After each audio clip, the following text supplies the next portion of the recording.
It's always the same when you're trying to tell a story. The dash difficult problem of where to begin.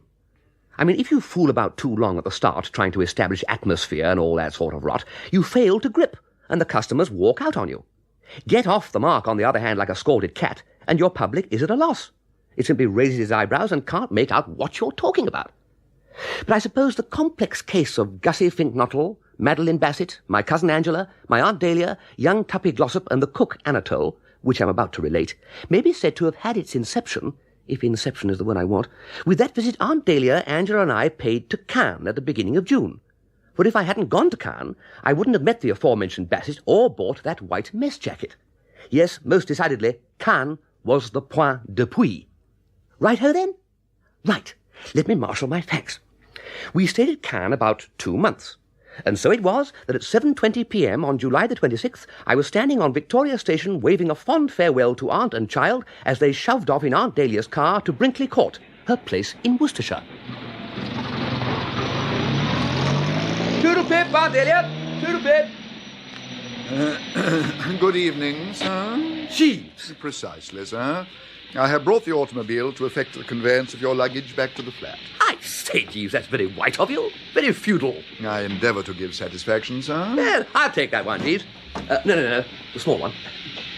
Well, Jeeves, what news on the Rialto? Anyone been phoning or calling or anything during my apps? Mr. Fink-Nottle, sir, has been a frequent caller. What? Mr. Fink-Nottle? Yes, sir. You don't mean Mr. Fink-Nottle? Certainly, sir. The car is over here. Oh, yeah. Are you sure you got the name correctly, Jeeves? Fink-Nottle? Indubitably, sir. Well, I'm blowed. I'm blowed, Jeeves. So I understand, sir. It must be 5 years since Gussie was in London, Jeeves. He makes no secret of the fact that the place gives him the pip. But until now, he's always stayed glued to the country, covered with moss and completely surrounded by newts. I beg your pardon, sir? Newts, Jeeves. Newts. Mr. Fink-Nottle has a strong newt complex. Well, you must have heard of newts, Jeeves. Those little sort of lizard things that charge about in ponds. Oh, yes, sir. The aquatic members of the family Salamandridae, which constitute the genus Molgi. Near enough. Well, Gussie's always been a slave to newts. He used to keep them at school. I believe young gentlemen frequently do, sir. I'm inclined to think there must be some mistake, and that this bird who was bobbed up is some different variety of Fink-Nottle. The chap I know wears horn-rimmed spectacles and has a face like a fish. How does that check with your data? The gentleman who came to the flat wore horn-rimmed spectacles, sir. And looked like something on a slab? Possibly there was a certain suggestion of the piss kind, sir. Oh, then it must be Gussie, I suppose. But what on earth had brought him up to London? I am in a position to explain that, sir. Mr. Fink-Nottle confided to me his motive in visiting the metropolis. He came because the young lady is here. Young lady, Jeeves? Yes, sir. You don't mean he's in love? So he informs me, sir. Well, I'm dashed. I'm really dashed. I positively am dashed, Jeeves. I mean to say a joke's a joke, but there are limits. Gussie falling a victim of the divine pea. Yes, sir. He's been haunting my flat, you say? Yes, sir. Needed a touch of friendly advice, no doubt. Precisely, sir. Well, it must have been a nasty jar for the poor perisher when he found I wasn't there, Jeeves. No, sir. No? No, sir. Mr. Fink-Nottle did not call to see you, sir. It was I with whom he was desirous of establishing communication. You? But I didn't know that you'd ever met him. I had not had that pleasure until he called here, sir. But it appears that your friend, Mr. Sipperley, a fellow student of whose Mr. Fink-Nottle had been at the university, recommended him to place his affairs in my hands. Ah, I see it all now, Jeeves. The mystery's comped. You're acting for it. Exactly, sir. So what's his trouble? I think it could best be described as a rooted diffidence, sir, which becomes especially pronounced in the company of the young lady. Mr. Fink-Nottle informs me that each time he endeavours to formulate a proposal of marriage, his courage fails him. I see. And yet if he wants this female to be his wife, he's got to say so, what? I mean, only civil to mention it. Precisely, sir. Well, I suppose this was inevitable, Jeeves. I shouldn't think the poor fish has spoken to a girl for years. What a lesson this is to us not to shut ourselves up in country houses and stare into glass tanks. You can't be a dasher with the sex if you do that sort of thing. No, sir. On reflection, I must say I don't have much confidence in the unfortunate goof's ability to woo and win, Jeeves. Not much conf, I must say. No, sir? No, No, Jeeves. Especially if the girl he's earmarked is one of those tough modern thugs, all lipstick and cool, hard, sardonic eyes, as she probably is. I have not met the young lady, sir, but Mr. Fink-Nottle speaks highly of her attractions. Did he mention her name? Perhaps I know her. She is a Miss Bassett, sir. A Miss Madeline Bassett. Egad, Jeeves! Small world, what? Well, she was at Cannes. Left a couple of weeks before we did. Indeed, sir? Yes. She and my cousin Angela struck up one of those effervescent friendships which girls so often strike up, if you know what I mean. No, sir. I do not. Oh. Well, they do. And I must say, Jeeves, this news has relieved my mind considerably. That the object of Gussie's affections is Miss Bassett, I mean. I confess that until you supplied this information, I was feeling profoundly dubious about the poor lizard's chance of inducing any spinster of any parish to join him in the saunter down the aisle. You will agree with me that he's not everybody's money. There may be something in what you say, sir. But Miss Bassett, Jeeves, is a different proposition. He's just the sort of chap a girl like Miss Bassett might scoop in with relish. How can I put it, Jeeves? Well, I don't want to wrong anybody, so I won't go so far as to say she actually writes poetry, but, well, dash it all, when a droopy, blonde, saucer-eyed girl suddenly asks you out of the blue sky if you don't sometimes feel that the stars are God's daisy chain, you begin to think a bit, what? So I would imagine, sir. Absolutely. She's just the type for a dreamy, soulful bird like Gussie. If he can somehow be induced to get the low, burning words off his chest, they should hit it off like ham and eggs. I am most gratified to hear it, sir. Yes, Jeeves, in fine, this is a good thing and one to be pushed along with the utmost energy. Strain every nerve, Jeeves. Very good, sir. I will give the matter my immediate attention. Righto, Jeeves. Oh, here we are. Home. Yes, sir. Thank you, Jeeves. Now, up to this point, as you will doubtless agree, what you might call a perfect harmony had prevailed. Friendly gossip between employer and employed, and everything as sweet as a nut. But shortly after our return to number 6A Crichton Mansions, Berkeley Street, W, I regret to say there was an unpleasant switch. The first intimation I had that things were about to hot up was a pained and disapproving cough from the neighbourhood of the carpet. For I should explain, while I was toweling the torso after a much-needed rinse and gradually climbing into the vest, the shirt, the tie, and the knee length, Jeeves was down on the lower level, unpacking my effects. He was holding, at arm's length, a white object, or more exactly, a white mess jacket with brass buttons. Sir? Oh, yes, Jeeves? Something on your mind? Yes, sir. I fear that you inadvertently left Cannes in the possession of a coat belonging to some other gentleman, sir. No, Jeeves. The object under advisement is mine. I bought it out there. You wore it, sir? Every night. This year it's all the rage. Should I say tout ce qu'il y a chic, to attend binges at the casino in gents' ordinary evening wear trouserings, topped to the north by just such a mess jacket as you see before you? But surely, sir, you are not proposing to wear the garment in England? I anticipate a great popular success for this jacket. It is my intention to spring it on the public tomorrow night at Pongo Twistleton's birthday party, where I confidently expect it to be one long scream from start to finish. But, sir... Jeeves, this disposition of yours to dictate to the hand that feeds you has got to be jolly well checked. No argument, Jeeves, no discussion. Whatever fantastic objection you may have taken to it, I wear this jacket. Very good, sir. Right-ho, Jeeves. Dash the fellow.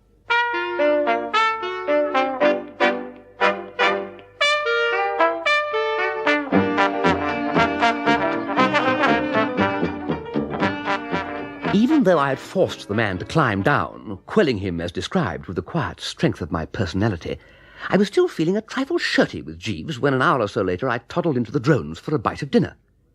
But all thoughts of presumptuous personal attendance were quickly dashed from my mind when, sauntering through the hall and nodding carelessly to Bates the porter, I observed that he was deep in conversation with what appeared at first sight to be the devil. A closer scrutiny informed me that it was, in fact, Gussie Fink-Nottle, dressed as Mephistopheles, in scarlet tights and a pretty frightful false beard. But I own I was more than a bit nonplussed. I mean to say, this Fink-Nottle, as I remembered him, was a sort of shy, shrinking goop who might have been expected to shake like an aspen if invited to so much as a social Saturday afternoon at the vicarage. And yet here he was, if one could credit one's senses, about to take part in a fancy dress ball, a form of entertainment notoriously a testing experience for the toughest.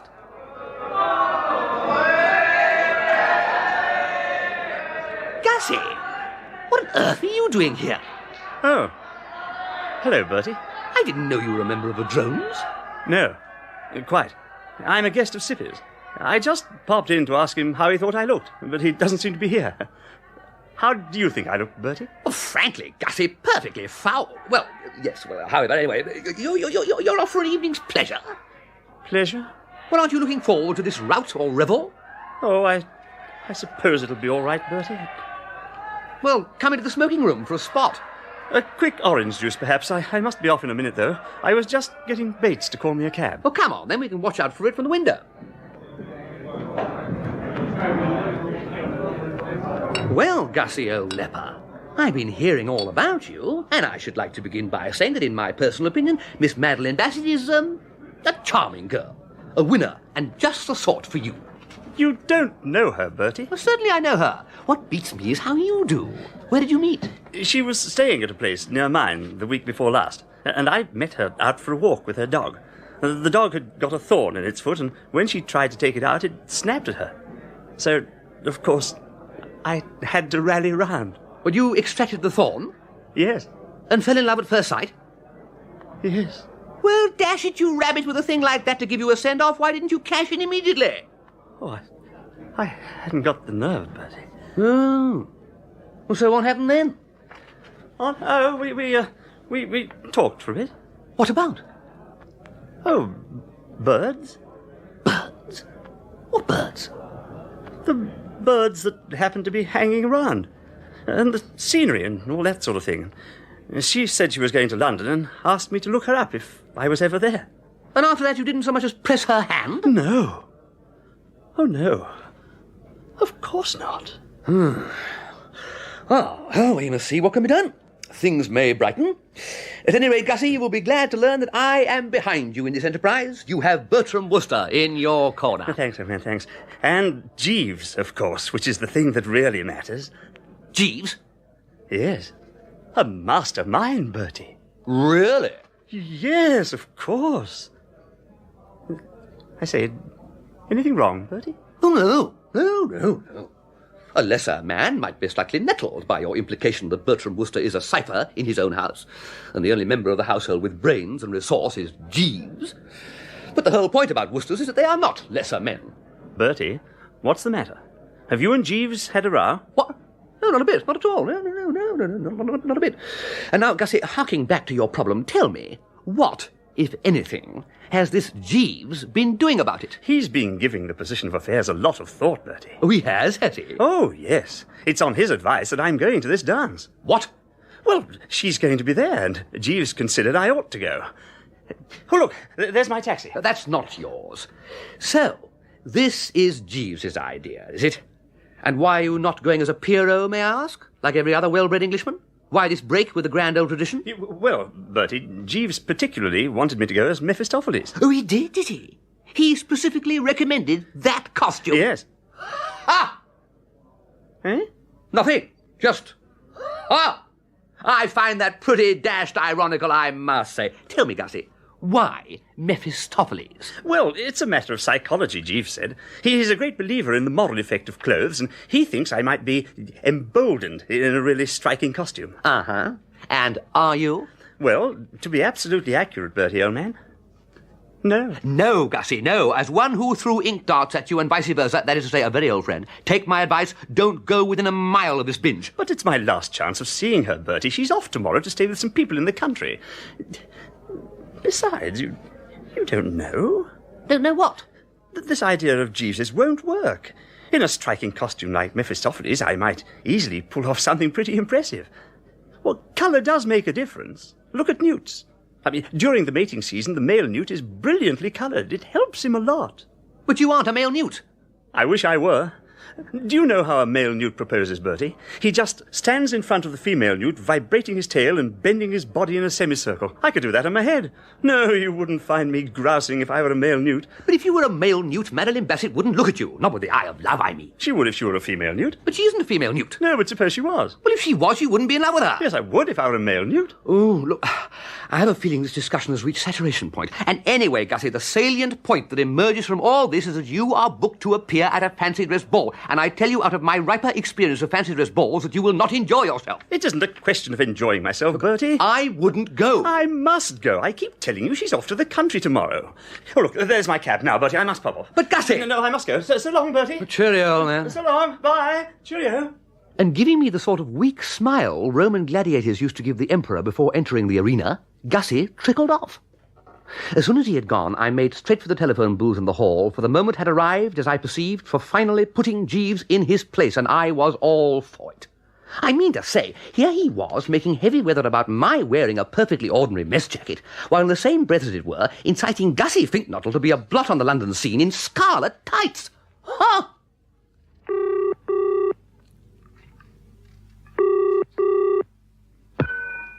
Jeeves? Sir? Jeeves, I've just been having a chat with Mr. Fink-Nottle, and he's been telling me about this Mephistophelian scheme of yours. Yes, sir. Now, let me get this straight. If I follow your reasoning correctly, you think that, stimulated by being upholstered throughout in scarlet tights, Mr. Fink-Nottle, on encountering the adored object, will vibrate his tail and generally let himself go with a whoop. I am of the opinion that he will lose much of his normal diffidence, sir. Well, I don't agree with you, Jeeves. No, sir. No. Jeeves, may I speak frankly? Certainly, sir. What I have to say may wound you. Not at all, sir. Well, then, not to put too fine a point on it, I consider that of all the dash silly, drivelling ideas I ever heard in my puff, this is the most blithering and futile. Sir. It won't work. Not a chance. Sir. All you have done is to subject Mr. Fink-Nottle to the nameless horrors of a fancy dress ball for nothing. Sir. And this is not the first time this sort of thing has happened. Sir. To be quite candid, Jeeves, I have frequently noticed before now a tendency or disposition on your part to become...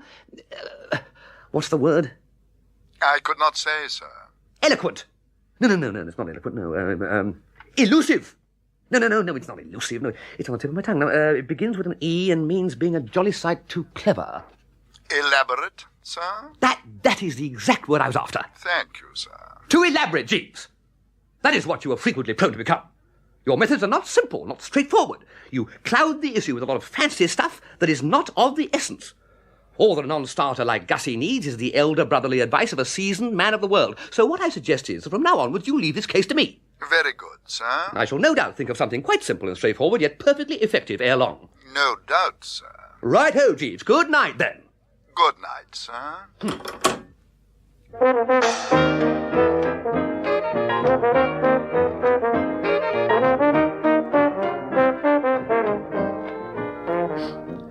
What with picking up the threads and so forth at the drones, and chewing the fat with Pongo Twistleton about his forthcoming orgy, it was well after 2 o'clock when I finally got home that night. I can just remember groping for the bed and crawling into it, and it seemed to me that the lemon had scarcely touched the pillow before I was aroused out of the dreamless by the sound of the door opening. I was barely ticking over, but I contrived to raise an eyelid. Ooh. Is that my tea, Jeeves? No, sir. What? And why am I being disturbed at such a beastly hour? A telephone communication, sir, from Mr. Fink-Nottle, sir. Jeeves, I scarcely expected this of you. You were aware that I was up to an advanced hour last night. You cannot be ignorant of the fact that without the lubricating effects of tea, my brain does not function. And yet you come babbling to me of Fink-Nottles. Is this a time for Fink or any other kind of Nottle? But did you not give me to understand, sir, that you wish to take sole charge of advising Mr. Fink-Nottle on his affairs? Oh, yes, I did, didn't I? Well, one can't give the raspberry to a client, I suppose. Well, tell me about him, Jeeves. Gussie, I mean. How did he make out at the fancy dress ball? He did not arrive at the fancy dress ball, sir. No, look, Jeeves, don't try me too high. Don't stand by my sickbed talking absolute rot. I saw Gussie climbing into his cab, heading for wherever this fancy dress ball was. He must have arrived. No, sir. As I gather from Mr. Fink-Nottle on the telephone, he entered the cab convinced in his mind that the entertainment to which he had been invited was to be held at number 17 Suffolk Square, whereas the actual rendezvous was number 71 Norfolk Terrace. Well? On reaching number 17 Suffolk Square, Mr. Fink-Nottle discovered that he had left his money, together with his ticket of invitation, on the mantelpiece of his bedchamber in the house of his uncle, where he was residing. Bidding the cabman to wait, accordingly, he rang the doorbell, and when the butler appeared, requested him to pay the cab, adding that it was all right, as he was one of the guests invited to the dance. The butler then disclaimed all knowledge of a dance on the premises. And declined to unbelt? Yes, sir. Upon which... Mr. Fink-Nottle directed the cabman to drive him back to his uncle's residence, only to discover that he had also left his latchkey on his mantelpiece. He could have rung the bell. He did ring the bell, sir, for some 15 minutes. At the expiration of that period, he recalled that he had given permission to the caretaker, the house was officially closed and all the staff on holiday, to visit his sailor son at Portsmouth. Golly, Jeeves. Yes, sir. Well, what happened then? Mr. Fink-Nottle appears to have realized at this point that his position as regards the cabman had become equivocal. The figures on the clock had already reached a substantial sum, and he was not in a position to meet his obligations. I should have legged it. That is the policy which appears to have commended itself to Mr. Fink-Nottle, sir. He darted rapidly away, and the cabman, endeavouring to detain him, snatched at his overcoat. Mr. Fink-Nottle contrived to extricate himself from the coat, and it would seem that his appearance in the masquerade costume beneath it came as something of a shock to the cabman. Mr. Fink-Nottle informs me that he heard a species of whistling gasp, and, looking round, observed the man crouching against the railings with his hands over his face. Mr. Fink-Nottle thinks he was praying. No doubt an uneducated, superstitious fellow, sir. What on earth did you do after that? Eventually, after a trying night, Mr. Fink-Nottle was apprehended by a member of the Metropolitan Police Force, and... What? You don't mean he's in choking? Only as a protective measure, sir. Mr. Fink-Nottle has not been arrested. He has just telephoned to inquire whether you could go round to the police station with a set of clothes for him. Well, yes, of course. We don't want him parading London in scarlet tights during the day as well. No, sir. Gussie awakes my coming, does he? Yes, sir. Then you'd better lay out an extra suit of clothes for him. Very good, sir. Righto, Jeeves.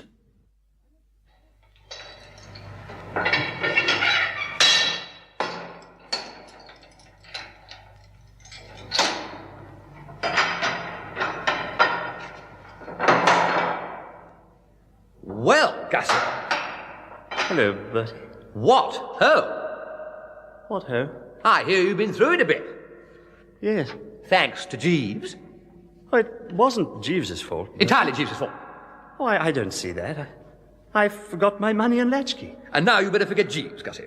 For you'll be interested to hear, old man, that he is no longer handling your little problem. What? You don't mean that Jeeves isn't going to... No. But dash it. You'll be much better off without him, Gussie. Surely your terrible experiences have told you that Jeeves needs a rest.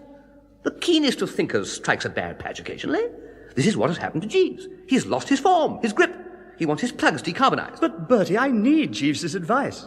On what point? Madeline Bassett has gone to stay with these people in the country, and I want to know what he thinks I ought to do. Well, as I say, Jeeves is off the case. But, Bertie, dash it. And I am in sole charge. But what on earth can you do? That we shall see.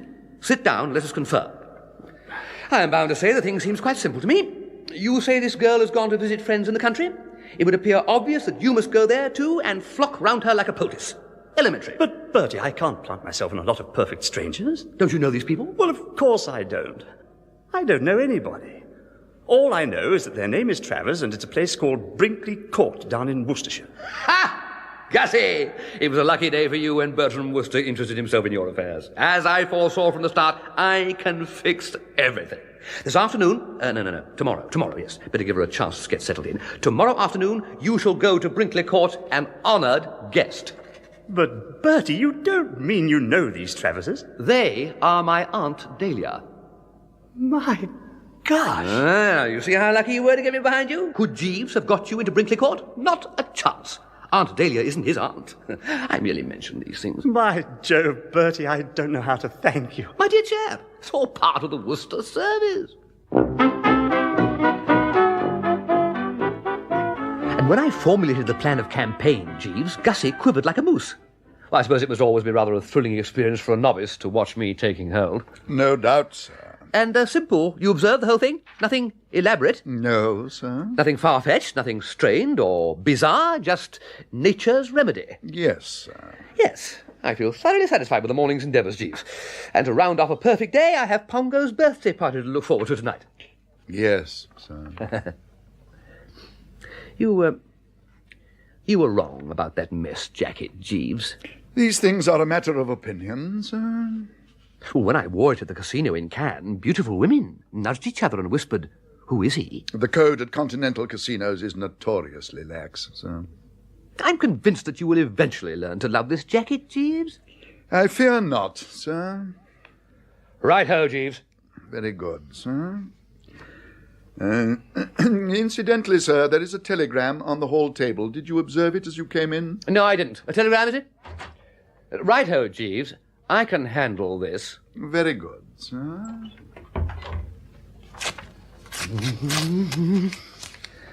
Brinkley Court, Worcestershire. Come at once, Travers. Come at once? Come at once? Aunt Dahlia? What the... Jeeves!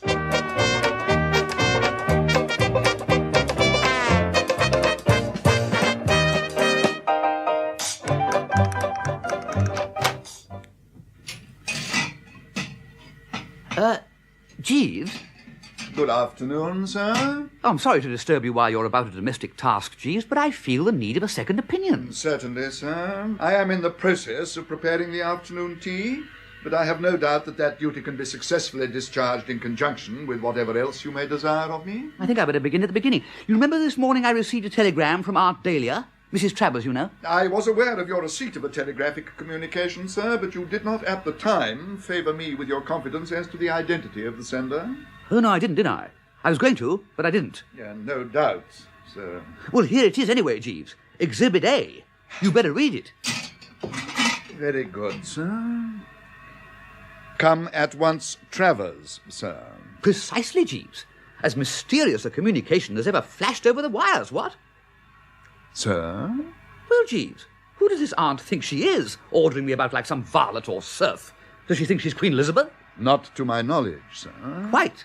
Then what does this telegram mean? Excuse me one moment, sir. I tell you, Jeeves, when this thing arrived just before luncheon, I was knocked into a profound reverie for the best part of 2 dry martinis and a dividend. Indeed, sir. Absolutely. I read the bally thing backwards. I read it forwards. As a matter of fact, I have a recollection of even smelling it. But it still seemed to me to be nothing more or less than the aimless vapouring of an aunt who's been sitting out in the sun without a hat. Yes, sir. So what do you think I did, Jeeves?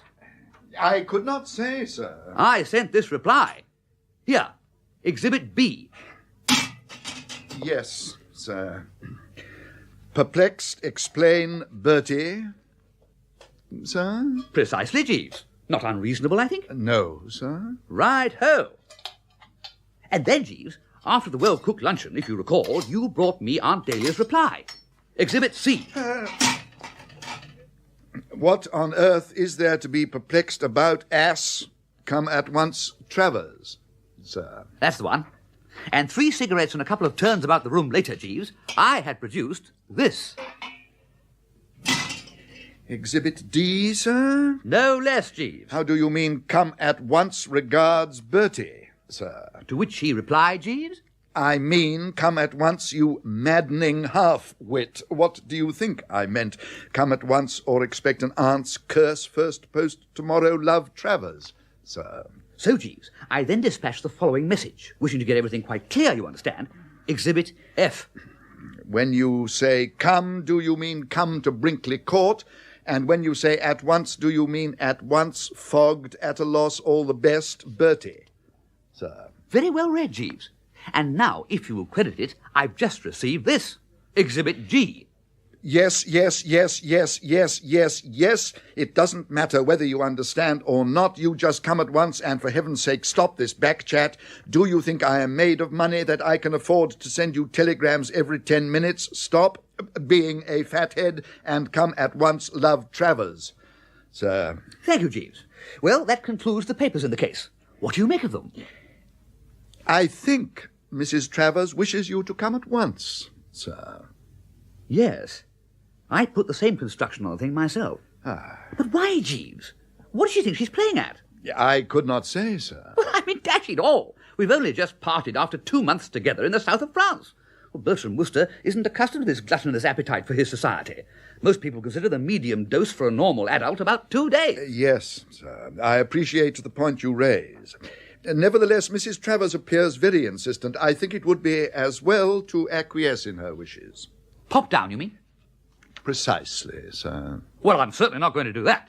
This relative has got to learn that I am not available at her every beck and see, Jeeves. But, sir... No, Jeeves, I'm certainly not going down to Brinkley straight away.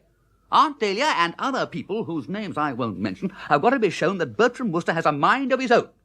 Indeed, sir? Yes. I shall wire, expect me tomorrow fortnight, or words to some such effect, and Aunt Dahlia will just have to do without me till then. Very good, sir. Thank you, Jeeves.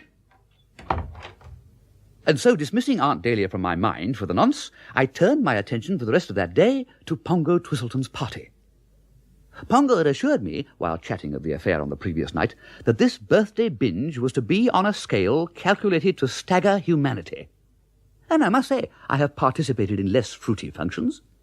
At any rate, it was well after 4 when I eventually got home and tottered into bed, and on waking the next morning, if you could call it waking when your eyelids are totally glued together, my first act was to ring for Jeeves and book an order for one of his pick-me-ups. What they consist of, besides Worcester sauce, raw egg, and red pepper, I couldn't tell you, but the results of swallowing one are nothing short of extraordinary. For perhaps the split part of a second, nothing happens. It is as though all nature waited breathless. Then suddenly, it is as if the last trump had sounded and Judgment Day set in with unusual severity. Bonfires burst out in all parts of the frame. The abdomen becomes heavily charged with molten lava, and the subject is aware of something resembling a steam hammer striking the back of his head. During this phase, the ears ring loudly, the eyeballs rotate, and there is a tingling about the brow. And then, just as you are feeling you ought to be ringing up your lawyer and see that your affairs are in order before it is too late, the whole situation seems to clarify. The eyeballs simmer down. The ears cease to ring. Birds twitter. Brass bands start playing. The sun comes up over the horizon with a jerk, and a moment later all you are conscious of is a great peace. As I drained the glass now, new life seemed to burgeon within me. I felt that the Bertram Wooster who snuggled back again against the pillows had become a better, stronger, finer Bertram.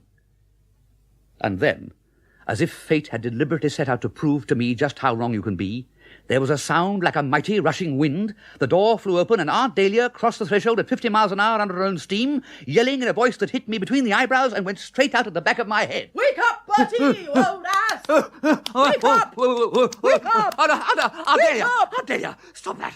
What is all this? Oh, don't blink at me in that obscene way, Bertie. I am not blinking, Aunt Dahlia. This is an austere and censorious look.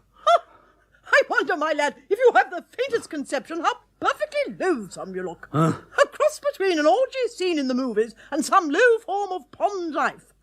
I suppose you were out on the tiles last night. I attended a social function, yes. Pongo Twistleton's birthday party. I couldn't let Pongo down. Noblesse oblige. Well, get up and dress. I'm sorry, Aunt Dahlia, but for a moment just then I thought you said, get up and dress. I did. Jeeves! Jeeves! Another dynamite special. I just had a beastly shock. I have one in readiness, sir. Good, we'll bring it instanter. Now, what was that again, Aunt Dahlia?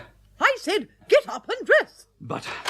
Sir. Oh, thank you, Jeeves. Oh, good morning, Jeeves, me old hearty. Good morning, madam. Oh, thank you, Jeeves. That touched the exact spot. Very good, sir. Now, Aunt Dahlia, please explain yourself.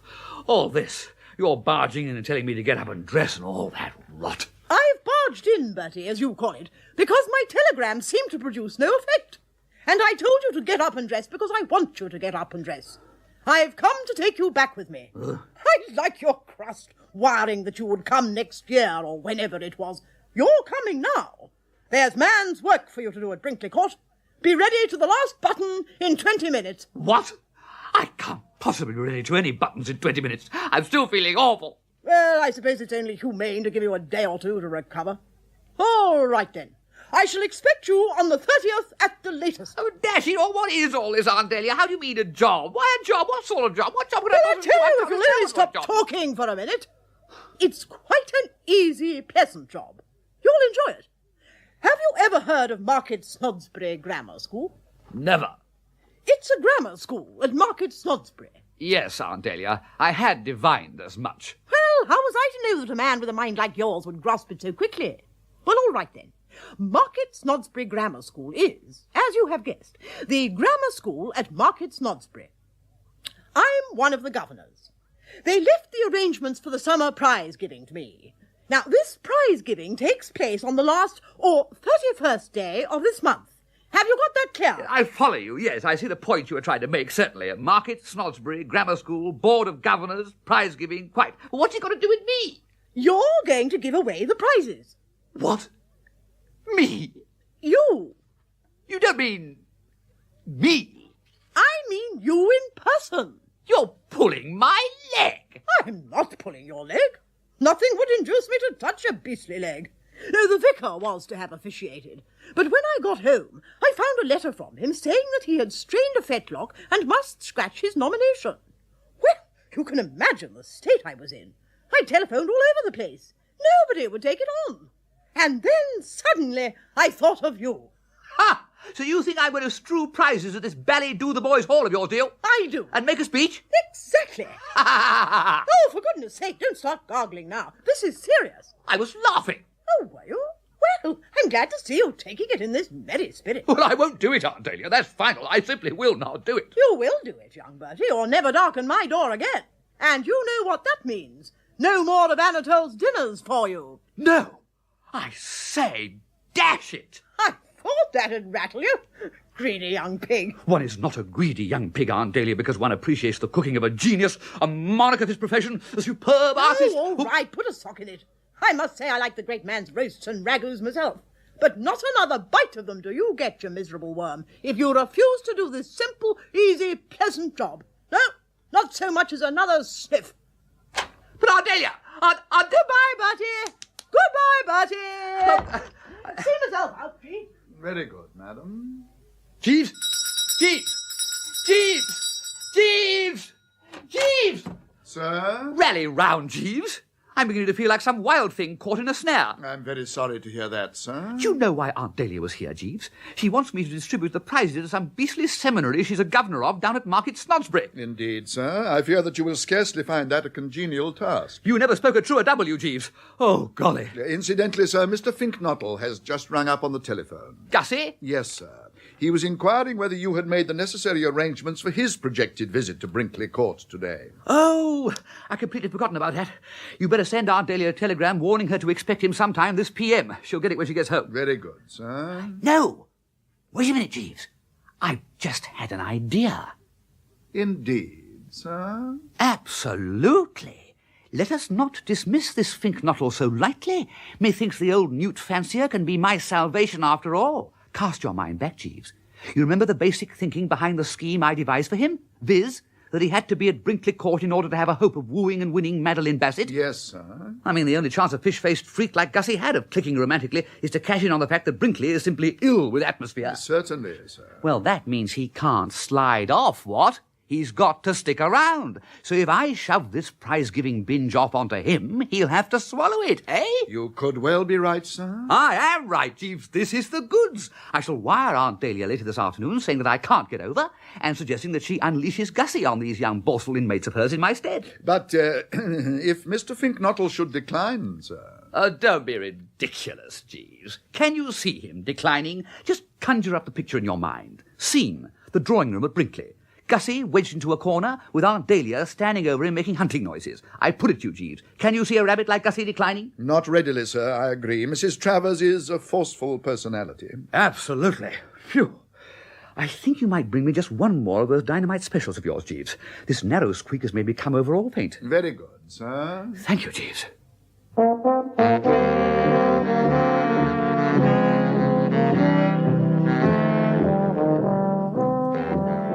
I suppose it must have taken Aunt Dahlia 3 hours or so to get back to Brinkley, because it wasn't till well after lunch that her telegram arrived. It read like a telegram that had been dispatched in a white-hot surge of emotion some 2 minutes after she had read mine, as follows. I'm taking legal advice to ascertain whether strangling an idiot nephew counts as murder. If it doesn't, look out for yourself. Consider your conduct frozen limit. What do you mean by planting your loathsome friends on me like this? Do you think Brinkley Court is a leper colony, or what is it? Who is this pink bottle? Love Travers. I had expected some such initial reaction. I replied in temperate vein. Not bottle, not all. Regards, Bertie. I had staked all on Gussie making a favourable impression on his hostess, basing my confidence on the fact that he was one of those timid, obsequious, teacup-passing, thin bread-and-butter-offering yes-men whom women of my Aunt Dahlia's type nearly always like at first sight. That I had not overrated my acumen was proved by her next in order, which I was pleased to note assayed a markedly larger percentage of the milk of human kindness, as follows. Well, this friend of yours has got here, and I must say that for a friend of yours he seems less subhuman than I had expected. A bit of a pop-eyed bleater, but on the whole clean and civil, and certainly most informative about newts. Am considering arranging series of lectures for him in neighbourhood. All the same, I like your nerve using my house as a summer hotel resort, and shall have much to say to you on subject when you come down. Expect you 30th. Love, Travers. To this I riposted. On consulting engagement book, find it impossible come Brinkley Court. Deeply regret, toodaloo, Bertie. Hers in reply struck a sinister note. Oh, so it's like that, is it? You and your engagement book, indeed. Deeply regret my foot. Let me tell you, my lad, that you will regret it a jolly sight more deeply if you don't come down. Deeply regret Brinkley Court, 100 miles from London, as unable hit you with a brick. Love, Travers. I then put my fortune to the test to win or lose it all. It was not a moment for petty economies. I let myself go regardless of expense, as follows. No, but dash it, listen. Honestly, you don't want me. Get Fink-Nottle distribute prizes. A born distributor who will do you credit. Confidently anticipate Augustus Fink-Nottle as Master of Revels on 31st inst. Would make genuine sensation. Do not miss this great chance, which may never occur again. Tickety-tonk, Bertie. There was an hour of breathless suspense, and then the joyful tidings arrived. Well, all right. Something in what you say, I suppose. Consider you treacherous worm and contemptible spineless cowardly custard that have booked Spink Bottle. Stay where you are, then, and I hope you get run over by an omnibus. Love, Travers. The relief, as you may well imagine, was stupendous. A great weight seemed to have rolled off my mind. It was as if somebody had been pouring Jeeves's pick-me-ups into me through a funnel. At the drones that night I was so gay and cheery that there were several complaints. When I got home and turned into the old bed, I fell asleep like a little child within 5 minutes of inserting the person between the sheets. And in the bath the next morning, I chanted like a bally lark. Excuse me, sir. I am sorry to disturb you. Not at all, Jeeves. Disturb away. Thank you, sir. A telegram has just arrived. What? A telegram? Exactly, sir. Not another? Oh, my golly! Aunt Dahlia hasn't changed her mind, has she? Or Gussie hasn't legged it during the night down a water pipe? Well, open it and see, Jeeves. Very good, sir. Would you wish me to read the communication, sir? Well, yes, Jeeves, yes, go on! Yes, sir. Angela and young Glossop have broken off engagement. Row over shark. Come at once. Travers, sir. What? My cousin Angela and Tuppy Glossop? Broken off their engagement? So it would appear, sir. Oh, I say. Did you say row over shark? What shark? I would not care to hazard a conjecture, sir. Mrs. Travers does not specify any particular species of the Elasmobranchii class of fishes. Well, the only shark I know is the one that nearly inhaled Angela last month at Cannes. Sir? She was aquaplaning, you know, and fell off her board, only to be attacked by a great beastly shark. Most unpleasant, sir. I'll say, Jeeves, I'll say. According to Angela, the fishy denizen kept snapping at her ankles virtually without cessation, so that by the time she'd been hauled back onto the boat, she felt more like a salted almond at a public dinner than anything human. However, we are drifting from the point, Jeeves, which is that the Angela-Tuppy romance seems to have suffered a rift or rupture on account of this marine marauder. And what I ask myself is, why? I could not say, sir. Well, of course you couldn't. Don't be an ass, Jeeves. No, sir. But anyway, what this means is that we shall have to go down to Brinkley today after all. Aunt Dahlia is obviously all over Twitter, and my place is at her side. Very good, sir. I must say this has come as a great shock to me, Jeeves. No doubt, sir. A very great shock indeed. Angela and Tuppy. Tut, tut. Why, they seemed like paper on the wall. Life is full of sadness, Jeeves. Very true, sir. Righto, then. Well, you better start preparing breakfast. I shall be with you in a trice. Very good, sir. Righto, Jeeves, righto. I bunged my foot sedulously on the accelerator all the way down to Brinkley Court that afternoon, for I wanted to get to Aunt Dahlia with all possible speed. As I've said before, I'm fond of the old ancestor in spite of everything, and I knew she had always looked with kindly approval upon the projected match between her daughter Angela and young Tuppy Glossop, and would be as sick as mud to have had this wholly unforeseen severing of diplomatic relations popping up at her through a trap. On my arrival at Brinkley, however, she was nowhere to be found, and it was some 10 minutes before I eventually ran her to earth in the rose garden, where she was clipping the flora with a goodish amount of vim and elbow work.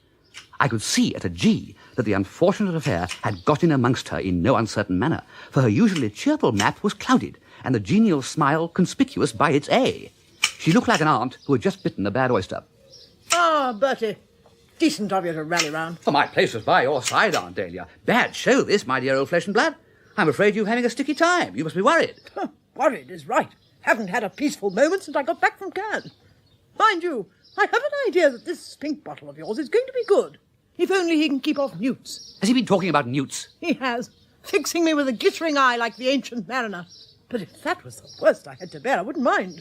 No, what I'm worrying about is this infernal quarrel between Angela and young Glossop. Oh, yes. Sharks. Correct. Or rather, one individual shark. The brute that went for Angela at Cannes. You remember Angela's shark, Bertie? Certainly. A man of sensibility does not forget about a cousin nearly being chewed by monsters of the deep.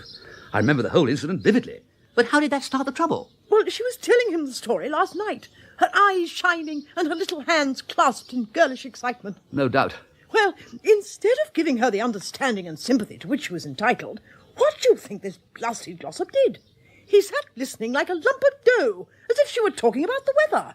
And when she'd finished, he took his cigarette holder out of his mouth and said, "I expect it was only a floating log." He didn't. He did. And when Angela described how the thing had jumped and snapped at her, he took his cigarette holder out of his mouth again and said, "Probably a flatfish. Quite harmless. No doubt it was just trying to play." Well, I mean, what would you have done if you'd been Angela? Well, she told him he was an ass, a fool and an idiot, and didn't know what he was talking about. Quite. I see her point of view. Well, the long and the short of it is, they got into an argument, and one thing led to another until, by easy stages, they arrived at the point where there was a loud pop, and the air was full of mangled fragments of their engagement. Well, I don't mind admitting I'm distracted about it. Oh, thank goodness you've come, Bertie. That's very sweet of you to say so, old thing, but nothing could have kept me away. I felt you needed me. Yes. Quite. Well, rather not you, of course, but Jeeves. What? Well, Jeeves. See, the moment all this happened, I thought of him. The situation obviously cries out for Jeeves. If ever in the history of human affairs there was a moment when that lofty brain was required about the house, this is it. I venture to take issue with you, Aunt Dahlia. What? You take what? Issue. You do you? I emphatically do. Jeeves is hopeless. Quite hopeless. He has lost his grip completely. What are you talking about? Oh, have you and Jeeves had a row? Nothing of the kind. Well, you seem to have it in for him. Not at all. There is a passing coolness, but no more. We didn't happen to see eye to eye with regard to my white mess jacket with the brass buttons, and I was compelled to assert my personality. It's never any use trying to argue with Jeeves on these occasions. Pig-headed is the word that springs to the lips. One sighs and passes on. However, Aunt Dahlia... Oh, what does it matter anyway? The thing that matters is that you're talking piffle, you poor fish. Jeeves lost his grip. Absurd. Why, when I saw him yesterday morning, his eyes were absolutely glittering with intelligence. I said to myself, trust Jeeves, and I intend to. Ha! You'd be far better advised to let me see what I can accomplish, Aunt Dahlia. You? Yes, me. Oh, my God! For heaven's sake, Bertie, don't you start butting in. You'll only make matters worse. I suppose you want to shove Angela into the lake and push young Glossop in after her to save her life or something like that. Nothing of the kind. But it's the sort of thing you would do. My scheme is far more subtle. Let me outline it for you. Oh, no, thanks. I say to myself... Oh, not to me. Do listen for a moment. I won't. Righto then. I am dumb. And have been from a child. Very well, Aunt Dahlia. If you don't want to be in on the ground floor of an intellectual treat, that is your affair. But let me tell you, I have given this matter the cream of the Wooster brain. Bertie, you abysmal chump, lay off. Lay off, for Angela's sake. No, Aunt Dahlia, no. The time has come for the world to recognise that Bertram Wooster, far from being a mere addendum to his personal attendant, is, in truth, a man of resource and independent mind. I am pretty dashed fed, I can tell you, with being shoved around by everybody under the sun. What with Jeeves telling me what not to wear and you telling me what not to do, it all comes out a little bit too much over the odds. I shall proceed, Aunt Dahlia, as planned, and when you see my scheme in action, both you and Jeeves will be compelled to recognise that Bertram Wooster is a force to be reckoned with. For I shall prevail, Aunt Dahlia. I shall prevail. I shall prevail. Oh, my hat. Oh, God.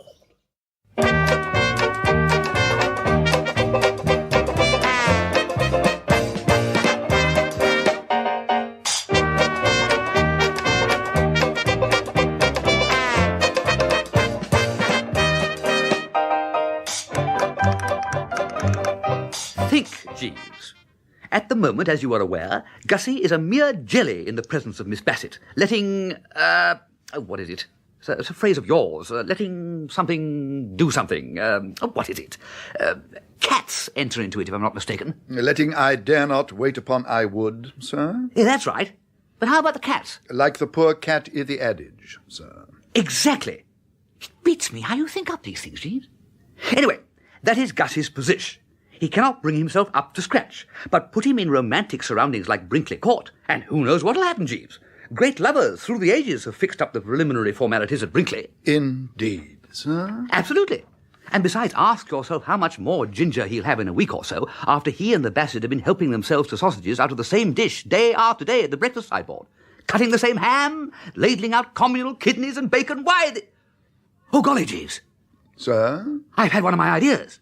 You heard me mention sausages, kidneys, bacon and ham. Most distinctly, sir. Well, there must be nothing of that. It's fatal. The wrong note entirely. I must warn Gussie without delay. What he's got to do is to create in this girl's mind the impression that he is pining away for love of her. This cannot be done by wolfing sausages. There is much in what you say, sir. Very well, then. Take a telegram. Fink-Nottle, Brinkley Court, Market Snosbury, Worcestershire. Lay off the sausages. Avoid the ham. Bertie. Send it off, Jeeves, instanter. Very good, sir. Thank you, Jeeves. So there you have it. My initial realization that the one infallible method of indicating to a girl that you love her is to shun the foodstuffs. As I motored down to Brinkley the following afternoon, it seemed to me that I might bear this in mind when formulating my plans for rendering everything hotsy-totsy once more between Angela and Tuppy. And so, on arrival at Brinkley, as related, I immediately sought out Aunt Dahlia in order to learn what had caused the outbreak of hostilities on that front. As she told the story, it was quite clear that Tuppy had made a complete ass of himself. But Bertram is nothing if not broad-minded, so before putting on the black cap, I scoured the garden for the fellow in order to get a second opinion. He was sitting on a step when I found him, moodily bunging stones at a flower pot. In build and appearance, Tuppy somewhat resembles a bulldog, and his aspect at this moment was that of one of these fine animals who had just been refused a slice of cake. Melancholy, as I remember Jeeves saying once about Pongo Twistleton when he was trying to knock off smoking, had marked him for her own. Hello, Tuppy, old chap. How are you, old man? Oh. Are you here, Bertie? Yes, I'm here. Just passing through or come to stay? Oh, it all depends. I may remain, I may push on. My plans are uncertain. Fine.